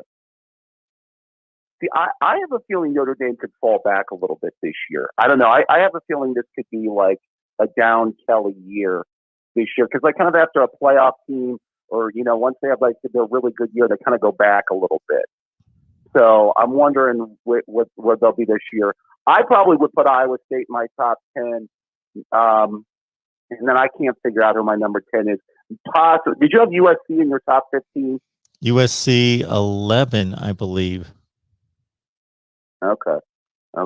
And then you had Oregon in your top 10 too, right? No, I think I had them at 12 or 13. Yeah, okay. I had Iowa. They're going to have a very good Oh, you had Iowa? Iowa. You have Iowa winning the West, huh? Oh, no. That's an early. No, I had. Yeah, well, you can look at it in a number of ways. I had them at number 10. Most likely, they're going to win the West. And again, it's a way too early top 25. It doesn't have anything to do with schedule. Technically, they could. We've seen this before. They could win the West, but they could lose to Iowa State, and they could lose a bowl game, and Wisconsin could win their bowl game and their non-conference games and have a better record and finish higher. But yeah, generally, yeah. I think I had Wisconsin 12.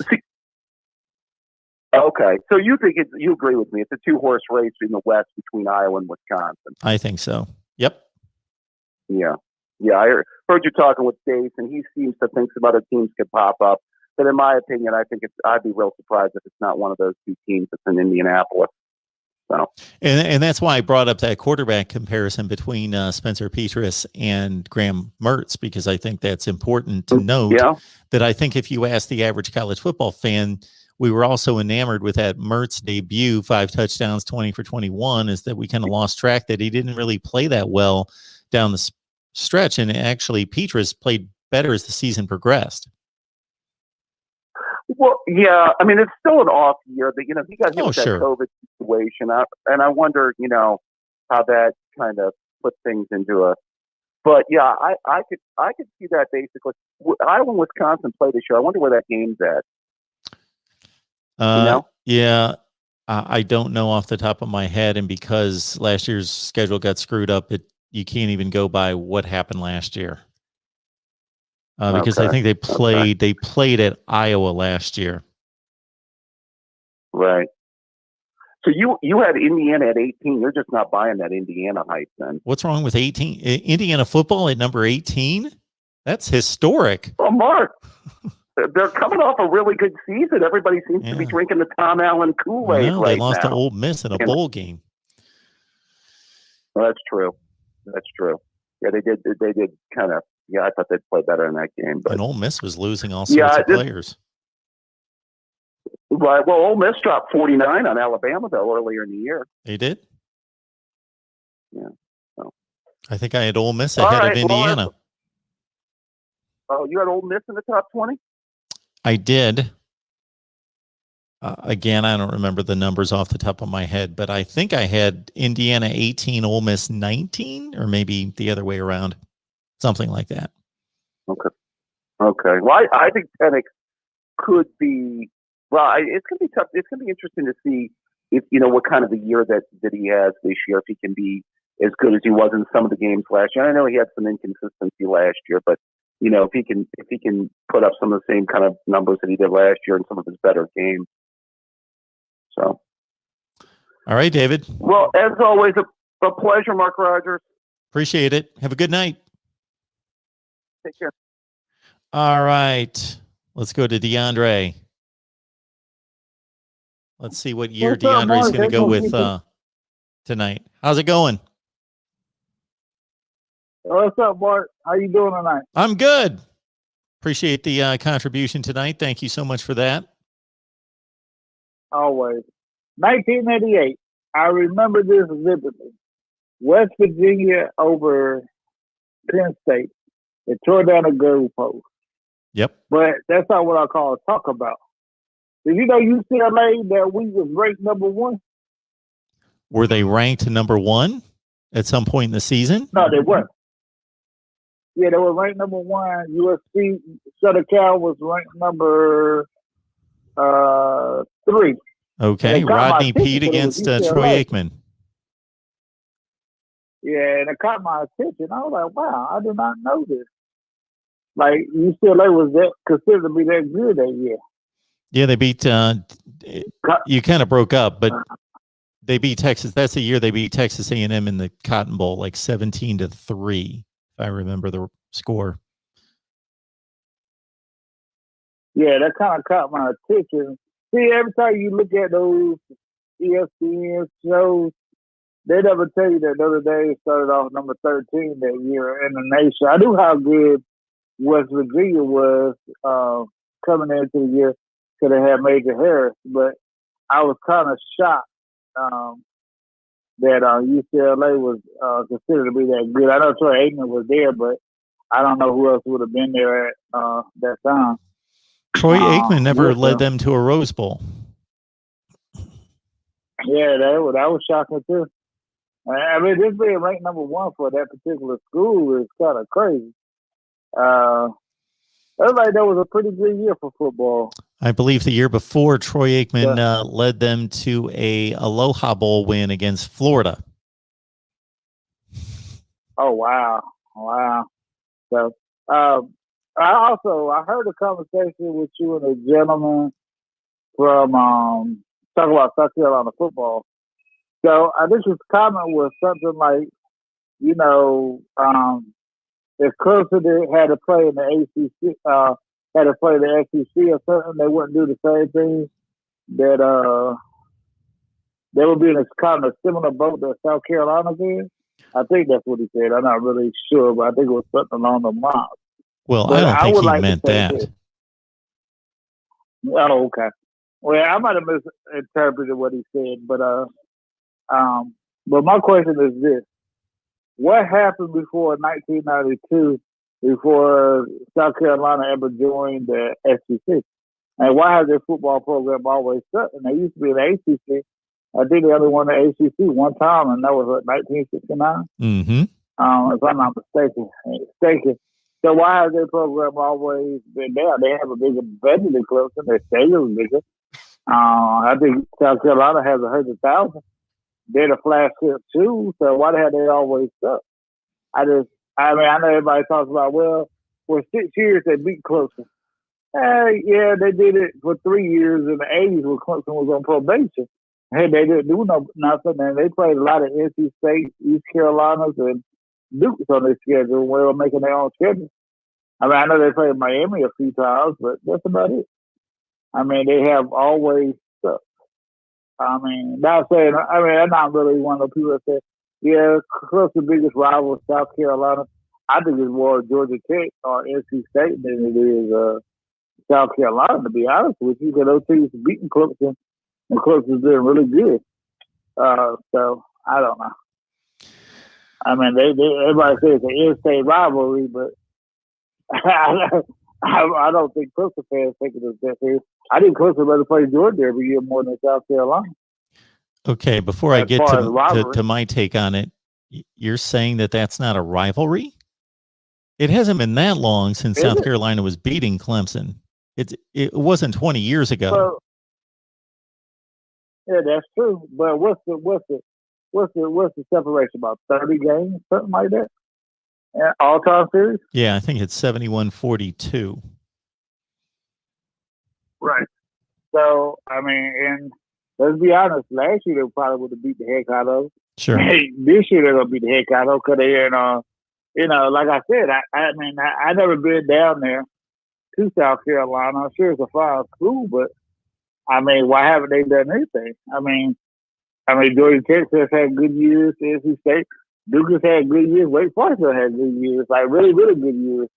But South Carolina, for some reason, just doesn't do that often. I've said this a bunch of times that, in my opinion, South Carolina has underachieved more than any football program in history. And I'm talking about for its entire history, not like Texas has for the last 10 years. I mean, for its entire history, any other football program that you could point to that has had a worse winning percentage than South Carolina, there are reasons why. Like Oregon State's in the middle of nowhere, and Kansas is a basketball school. And but for a team that's been in the South, been surrounded by talent, has a rabid fan base, puts 85,000 people in the stands every week, for them to continue to flounder in football forever. And again, it's not like they've never had a good team here and there, but they've not competed for championships, and they're usually going 7-5, 6-6 all the time. I think that they're the most underachieving program in college football. Right. Because look at Vanderbilt, Rice, even Stanford. I mean, Stanford is probably on an academic level of those schools. They have won the season. I mean, to me, they played a very hard conference with USC and Oregon there, and Arizona State, and Washington has a big population. So why can't South Carolina do it? I mean, I just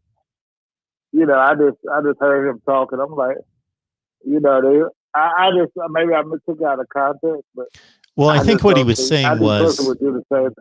I said something like, you only have to go back about 6 or 7 years to see where South Carolina was just as good as Clemson, and they actually had beaten them 5 consecutive years. And ever since then, South Carolina's done nothing but go downhill. And of course, Clemson's ascended to the elite. So I just made the statement, it can be done. That's all I said. It can be done, right? And he basically said, well, Clemson's been able to do it because they're in the ACC, and you can't do that in the SEC, was how I took his response. But see, this about this, and I know, but if you look at, I'm just using that Ohio State and Alabama. Don't they have a similar record versus their conference as Clemson does versus the ACC? And I know, like, maybe, 2 years ago, Alabama had a bad time because pretty much Tua got hurt. They had to bring in Jones, who was a very good quarterback, but it was beat up at the end of the year. So couldn't you just say the same thing about Alabama, Ohio State? I mean, they're on the same level and they have a similar record. I mean, Ohio State, I think we either talked about this a lot of times. Ohio State and Clemson has the same record versus each other conferences. True. Alabama, I mean, that's what I don't get. It's like, oh, it's the ACC. But well, you got to say the same thing about Ohio State and Alabama. But the rest of the ACC has floundered in the last few years. Well, that's true. But if you take Clemson and Ohio State, you don't think Clemson do the same thing or those same teams? Clemson and Ohio State, yes. To your point, Clemson and Ohio State have dominated their conferences roughly the same. Now, I'm not going to say Clemson would do the same thing as Alabama because Alabama's division is a lot harder because you got Texas A&M, who gets all their players for Texas, and Clemson will probably struggle to beat them. You got LSU, when they're not getting Tech first, they don't got to go to class. They'll probably have trouble with them. So I mean,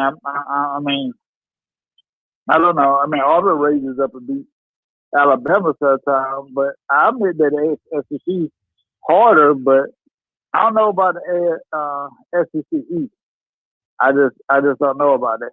I mean, Georgia Clemson would be a heck of a game every year, but I think South Carolina beat Georgia 2 or 3 years ago, and nobody still can explain that, how they lost that game, Georgia. And, with a third-string quarterback, that just happens sometimes. But since Florida State fell off the rails, Clemson would have a much more difficult time having to play Georgia and Florida, and even Missouri and Kentucky and South Carolina, well, they already play them, than they do playing in their division. That's still a tougher draw.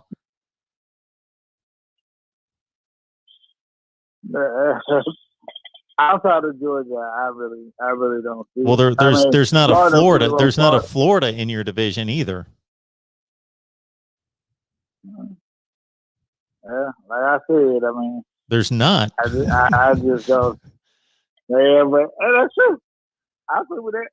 Florida's pretty good, but like I said, that's not the reason for South Carolina always sucking. Though. I mean, I just think South Carolina's terrible. Yeah, but I just want to talk to you about 1980. I ain't gonna get into these reasons, but because at the end of the day, I think Clemson 2-2 versus Alabama in national championship games, and you can't ask anybody else in the SEC over this time frame. I don't think anybody else even got a winning record in the SEC versus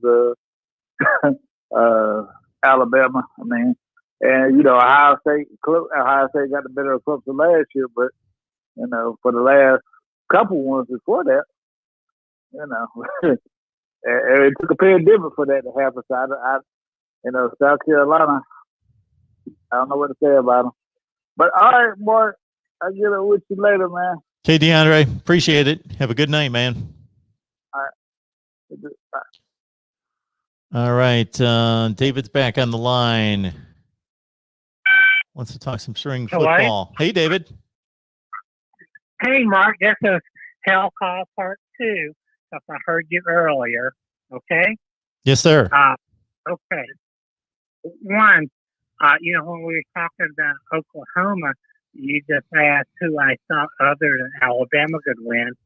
Yeah, Oklahoma has a chance, but Alabama has a better chance of winning this year.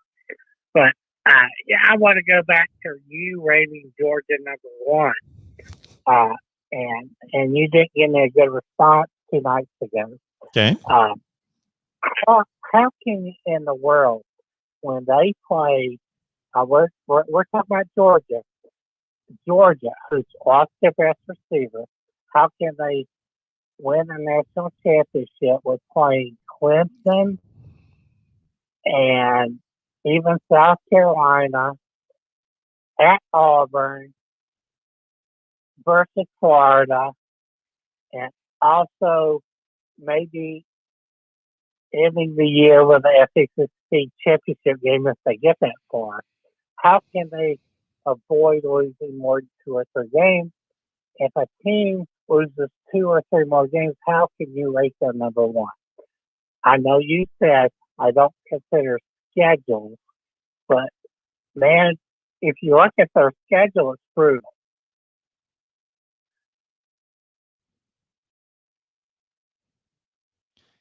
All right, David. Hello? Let me try this one more time. Hello? Let me try this one more time. Hello, silent. Radio silent. Hello. Radio silent. Let me Go try. ahead. Let me try this. Let me try this one more time, David. Okay. Number 1, I called it a way too early top 25. So that means way too wrong top 25. You should have called it way too wrong top 25. Okay. Go ahead. Way too wrong top 25. Okay. Way too early top 25. It's to spark some discussion, so forth and so on. It is not my final top 25 before the season starts. It is a pre-spring practice top 25. So there's a few flaws. Right. But who does rank? Do you want me to finish? I would like to finish my statement. Without working out the schedule. I would like to finish. I don't care who. I don't care who else does that. It makes no difference to me. But I'm not making a public forum. I'm not making a public forum. If I was making a public forum, I'd look at the schedule. Go ahead. You're 4. You have it. I'm going to put it on mute, so go ahead. I'm on mute, so go ahead. Okay. One more time. Way too early top 25. I released it a few weeks after the season ended. Here's my top 25 for next year. I said, number 1, this is pre-spring. There's going to be moves in the transfer portal. It might have even been before National Signing Day and some other moves made there. Okay. I will have a final top 25 before the season starts, as I stated then, but I said this is how I see these teams right now, not counting the schedule. It is not a prediction. It is simply me evaluating that this team is the best team in the country. This team is the second best team in the country. This team, I believe, to be the third best team in the country, and on down the line through 25 spots. You understand, David? Let's say I think Team Z is the 25th best team in the country.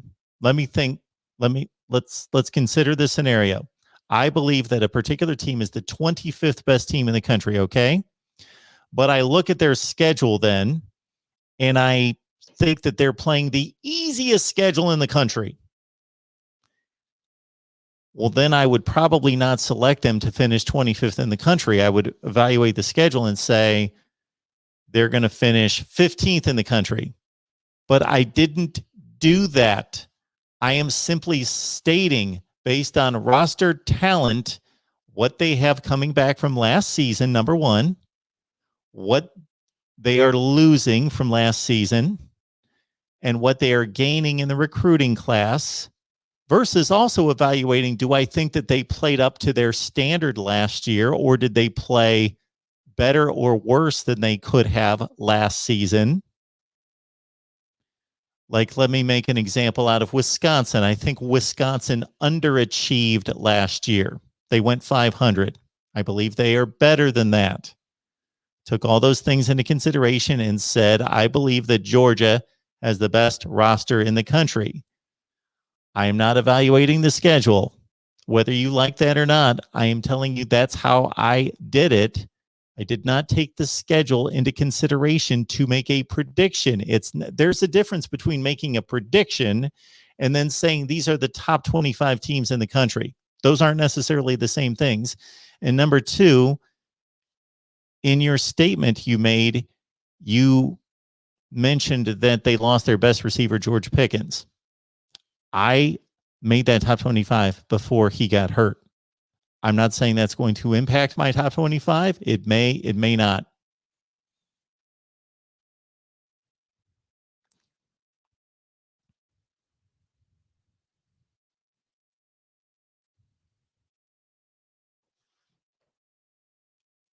Are you with me, Dave? Oh, Dave left us. All right. Okay.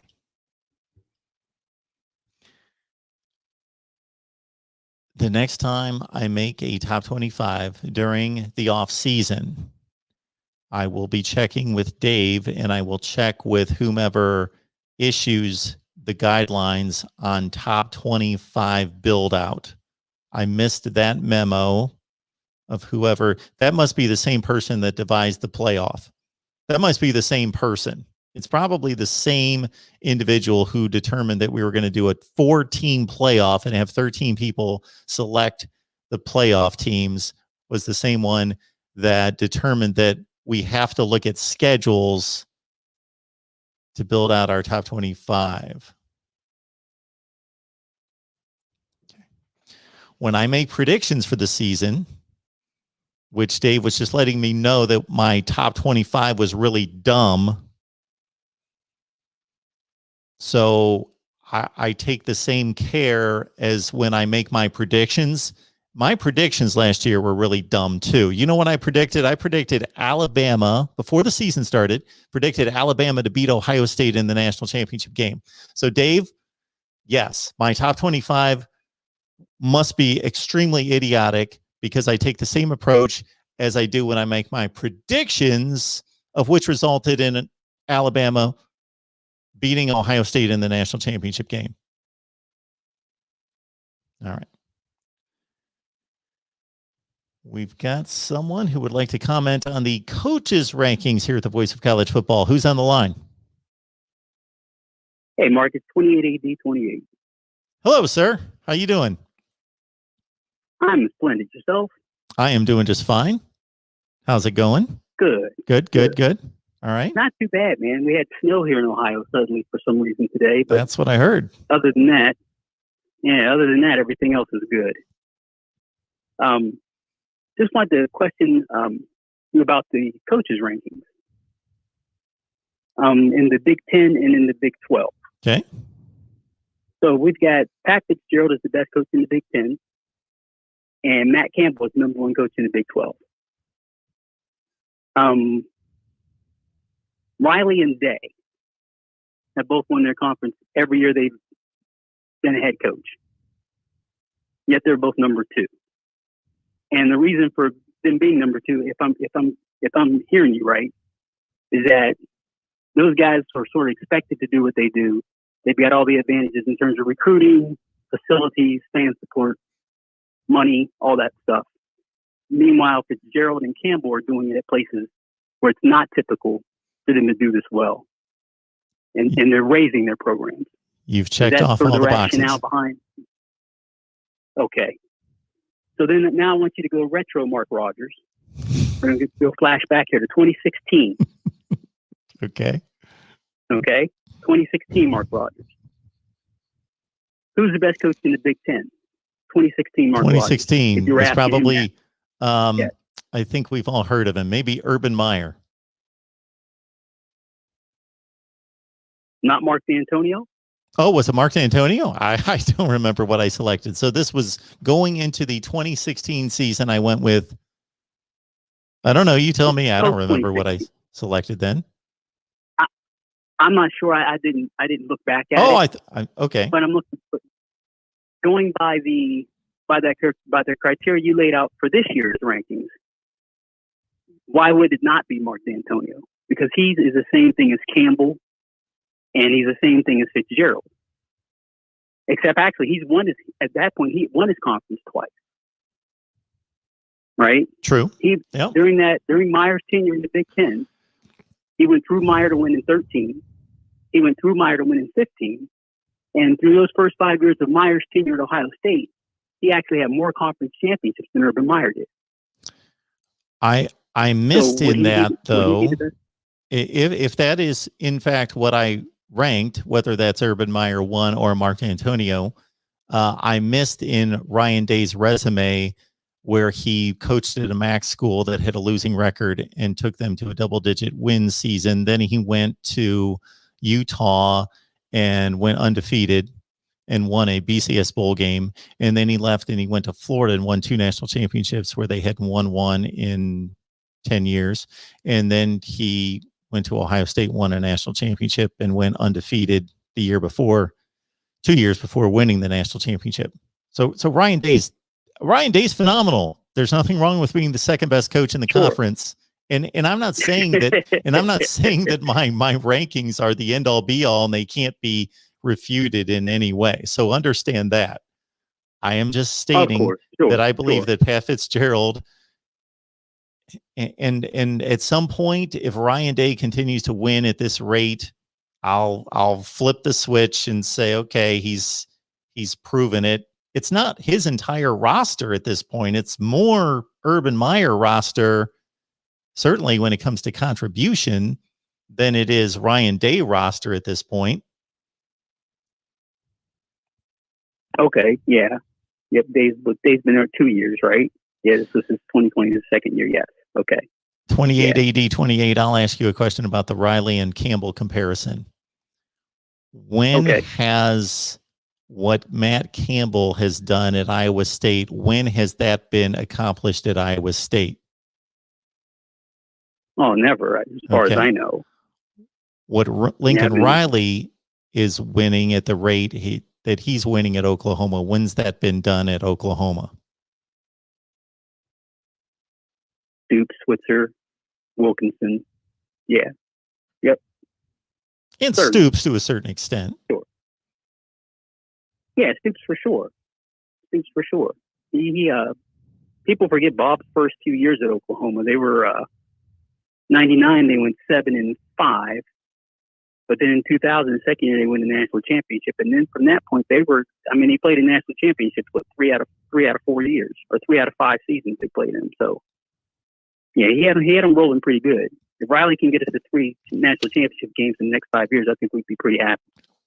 You're making my point for me.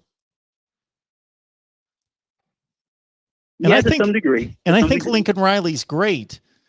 And Sure. the tremendous case example or case study would be if we could just say, Ryan Day, go coach Northwestern for the next 3 years and bring Pat Fitzgerald, and then we do the same thing in the Big 12 with Riley and Campbell. That would be fascinating. That would be fascinating. Oh, that would be amazing. That would be amazing to put a guy in a different space and see what he does, see how it looks.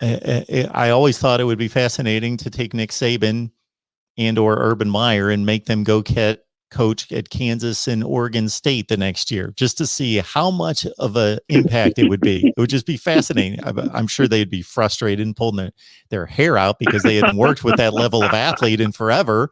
But I just think that you'd see this world of difference. Now, could they just go out there and take on super talented teams? Of course not. But I think based on what they were able to accomplish throughout their coaching career, I think that they would have some huge impact, but it would still be fascinating.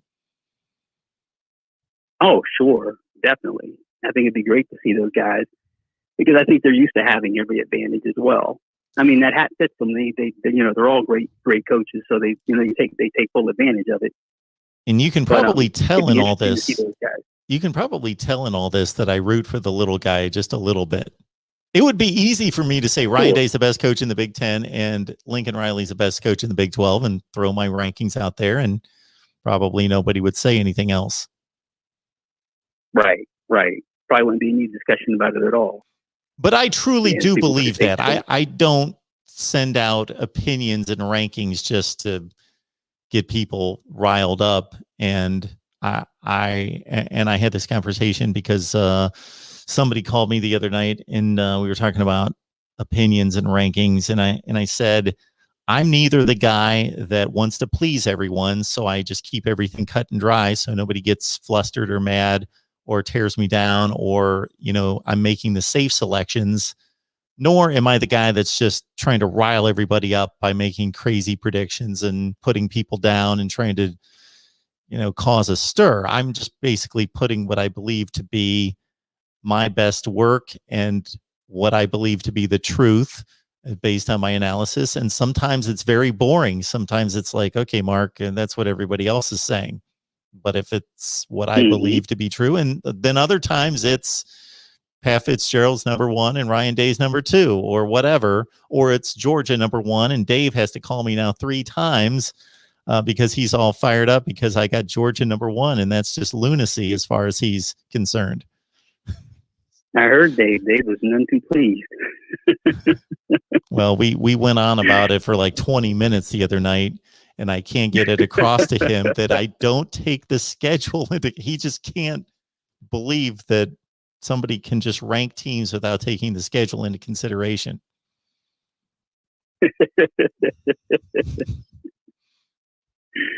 Marty, let me give you one more question here. Sure. And now let someone else call in. I know you had said your favorite, or correct me if I'm wrong, your favorite Ohio State quarterback all time was Art Schlichter. Absolutely. Okay. Who's your all-time favorite Ohio State skill player? So running back, tight end, wide receiver. Yeah, besides Art Schlichter, it would be... Let me make sure that I'm not missing someone. Wow. So I got to throw out some names before. I've already got the name in my head, but it's not clear cut. So I really liked Santonio Holmes when he was there with Michael Jenkins and then later Ted Ginn. I really liked watching all those guys play. And, I didn't always just gravitate to the best players. So I liked guys like Carlos Snow and Raymond Harris, who was a really good back, gained 1,000 yards in the NFL a few times. And, Brian Stabline and Jeff Graham. And I don't know where your fandom is compared to what it's been in the past, but my favorite players are always going to be my favorite players now, because my heart's not in it to the point where I can't imagine watching any more players that, I'll respect them like a Justin Fields. I respect him. He seems to be a hard worker. He's a gamer. The shots that he took against Clemson and able to sustain the loss that he did the year before and come back and, hit his goal. And like, I admire all that, but like, it doesn't, Oh yeah.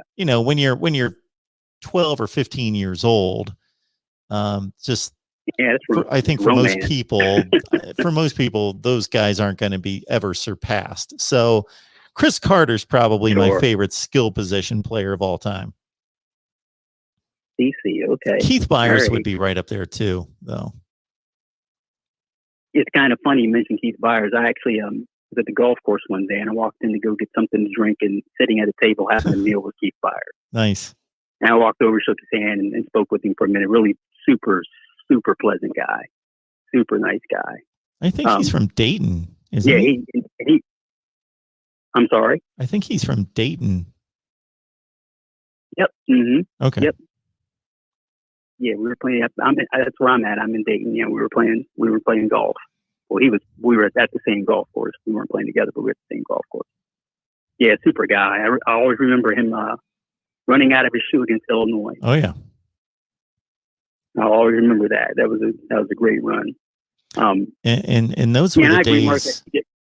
I'm sorry. I was just going to say, and those were the days, and I was reminded of this just a couple of weeks ago when I was cleaning out some boxes in my basement, that I used to tape every Ohio State game on VHS from like as early as I possibly could, like in the early 80s through sometime in the like early 2000s. So for like 20 years, I'm just stacking and packing boxes with VHS tapes.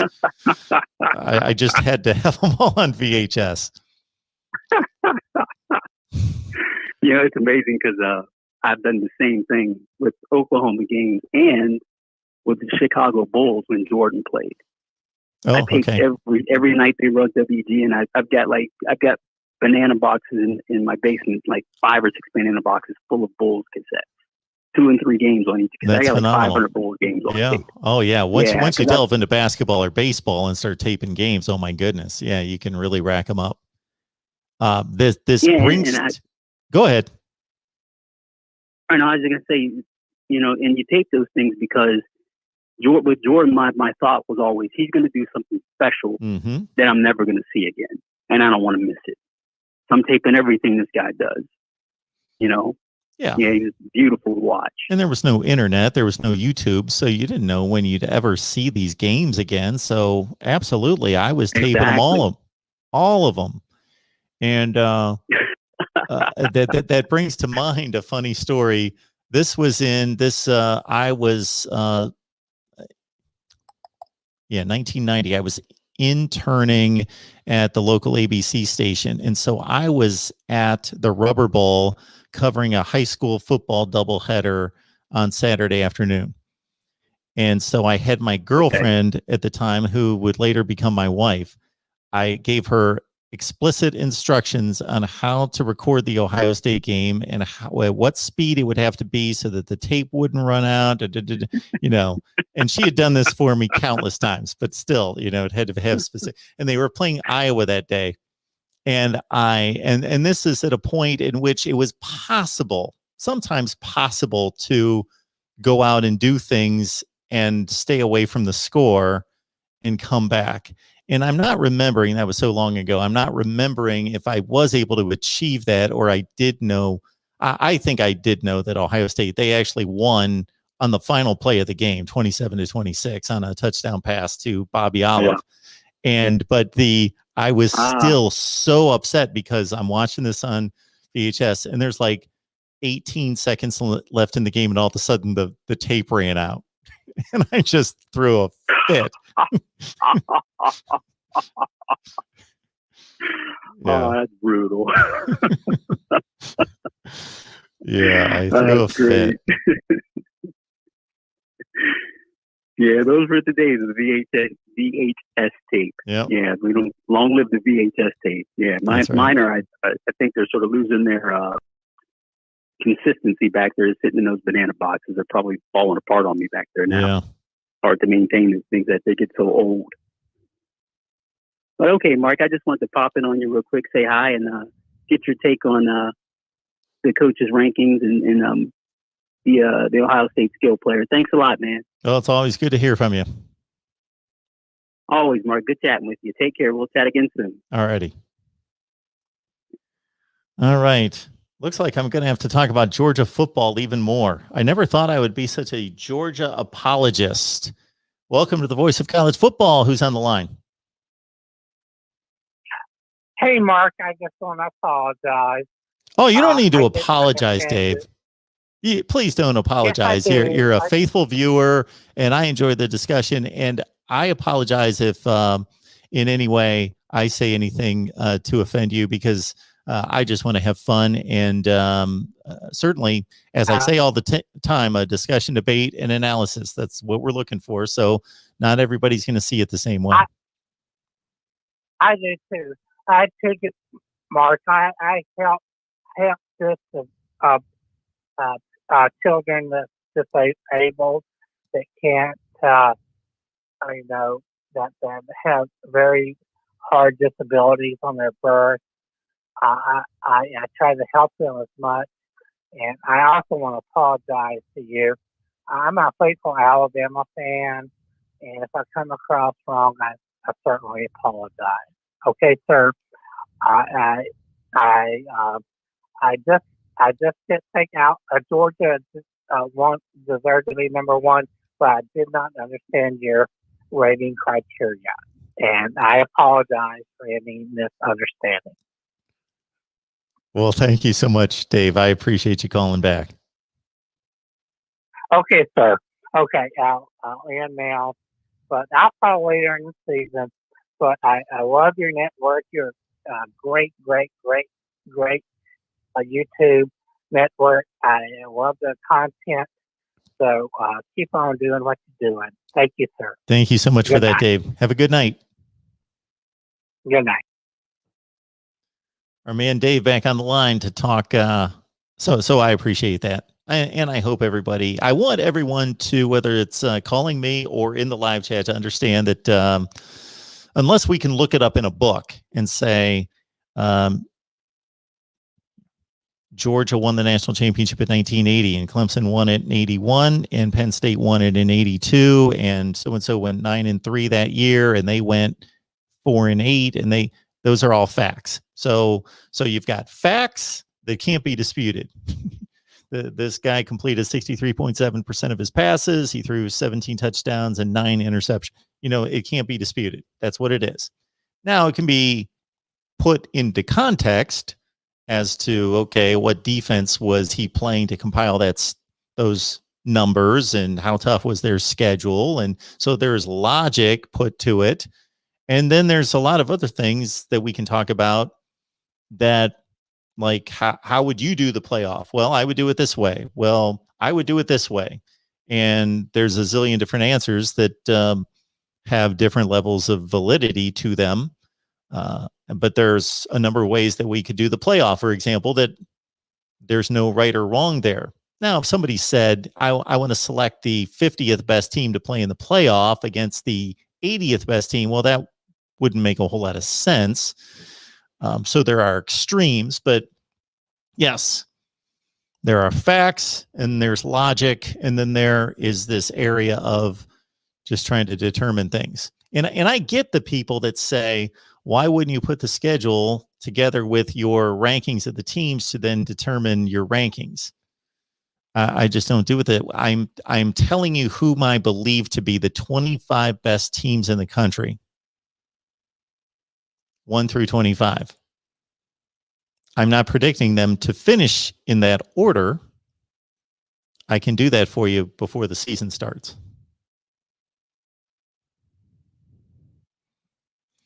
Miami Flow, thank you so much for the super chat contribution. And here's a perfect example of exactly what we're talking about right now. This is a perfect example. I think it was Phil offered up the question, rank the top 3 major programs in Florida all time. And I went on and on through the logistics and through all of it to say this is a tough, tough call between Miami, Florida, Florida State, and these are the reasons why. Miami Flo can argue his point with two huge points right there. One would be that Miami leads the series against Florida State 35-30.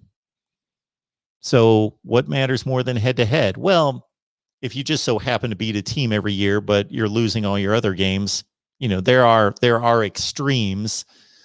But Miami has beaten Florida State 35 out of 65 games.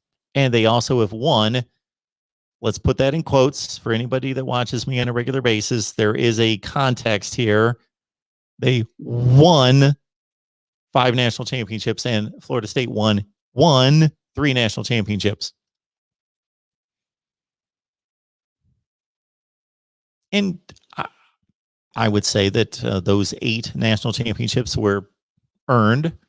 They weren't like Colorado's national championship in 1990, where they lost a game, tied a game, plus they got a 5th down, plus they got a clipping penalty in the Orange Bowl. They pretty much lost 3 games and tied 1. Florida State and Miami didn't have anything like that. But there were some conditions on those national championships. But they were earned. They were earned. So, yeah, that's 2 of the main criteria you would think in comparing 2 schools would be, okay, what's their head-to-head and what are their national championship numbers? Again, before anybody holds me to the wall against my rankings of Florida State 1, Miami 2, and Florida 3 without checking and dotting the I's and crossing the T's, that I did base it more on Florida State consistently winning. I'm a big fan of consistency. I'm a big fan of consistently winning, and I'm a big fan of objective analysis.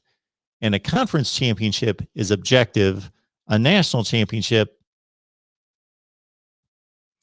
I almost tweeted back the Alabama. It was like the Alabama long snapper. I don't know how this got on my Twitter feed. Somebody that I follow must have retweeted it because I don't follow the Alabama long snapper. But he may have just received his national championship ring from last year. And of course, he put 18 up there. And I was just about to jump all over that to, fill him in on history and educate him a little bit. Then I thought, okay, Mark, no. Here's a guy that plays for the Alabama football team in 2020. He doesn't want to hear about 1940, and just let him celebrate and enjoy. But do they legitimately have 18 national championships? No, they don't. Did somebody somewhere all those 18 times say, you are the national champion this year? Yeah. Yeah. That's what happened. Somebody somewhere 18 different years said Alabama's the national champion. And about 12 or 13 of those times, most people, if not the consensus, said you're the national champion. Or Alabama made it to a game, as they have 6 times under Nick Saban, to which they had the opportunity, and they capitalized on the opportunity to win the national championship. Ohio State's got a national championship, quote unquote, from 1970, in which they lost the Rose Bowl. But we used to have a guy in here, I don't know where he ran off to. I think his handle was something about 8 AP natties, an Ohio State fan, that had challenged me to go back and look at the entirety of the season. So even though Ohio State lost the Rose Bowl, he actually made a decent point. I can't go through all the scenarios right now, but if you were going to vote on a national champion, well, Stanford lost 3 games. So they're not winning the national championship, even though they beat the number 1 team. Ohio State may still have had. Now, is that possible to even form this criteria or form the scenario in which a team could lose a major bowl game and still win the national championship? Well, 1970 might have been it. All right. So again, Miami Flow, thank you so much for that. Let me get to the other super chat here from Chuck C. Thank you so much for that, Chuck C. This is for you and to help support Florida State fans. As to Phil's comments, I am looking forward to 2021. Past stuff we can debate ad nauseum. Yes. And there may come a day in which I size up 2013 Florida State against 2001 Miami, as many people would like me to. All right, everyone. Thank you so much for all that you do. We will be here. Thank you so much, David. I appreciate that. That's very nice of you. We will be here. Let's see, Thursday. Miami at 5. Miami at 7. For you Miami haters, I get it. You're like, why 2 Miami shows on this? Okay. We've had Cam Underwood on here for a long, long time. He does a phenomenal job. Cam Underwood, State of the U. Okay. We also have started to bring on a number of years back, the Wholesome One. Does a phenomenal job covering Miami. And you know what? Miami fans support both shows. So it just so happens that it works out that based on scheduling, that those are the best times to bring both of them on. So it's just a Miami plethora of content coming at you from 5 to 8 o'clock, 5 to 6 and 7 to 8 on Thursday night. I did not plan it that way, but that's the way it works out. So if you hate Miami, you can take 2 different approaches. You can either stay far, far away, or you can dive in and take your shots on going 1-11 in bowl games and not winning the ACC and winning 58% of their games in the last 17 years. But 2001 Miami against 13 Florida State. Looks like a lot of people would watch that video, and then half of them would be really mad at me after I declare a winner, which of course wouldn't matter because it would just be me saying what would have happened when nobody knows or has any idea. But it would be fun. All right. Yes, David. The crazy thing about 1970 is Texas lost the Cotton Bowl to Notre Dame, and they got a share of the Natty. Yes. Maybe I should dissect that. Although today, can't really go into it, but I made a rather large investment, which may tie into some of the things you guys are bringing up right there. All right, everyone. Appreciate it. We'll see you back here Thursday at 5, Thursday at 7, Miami Football Talk here at the Voice of College Football.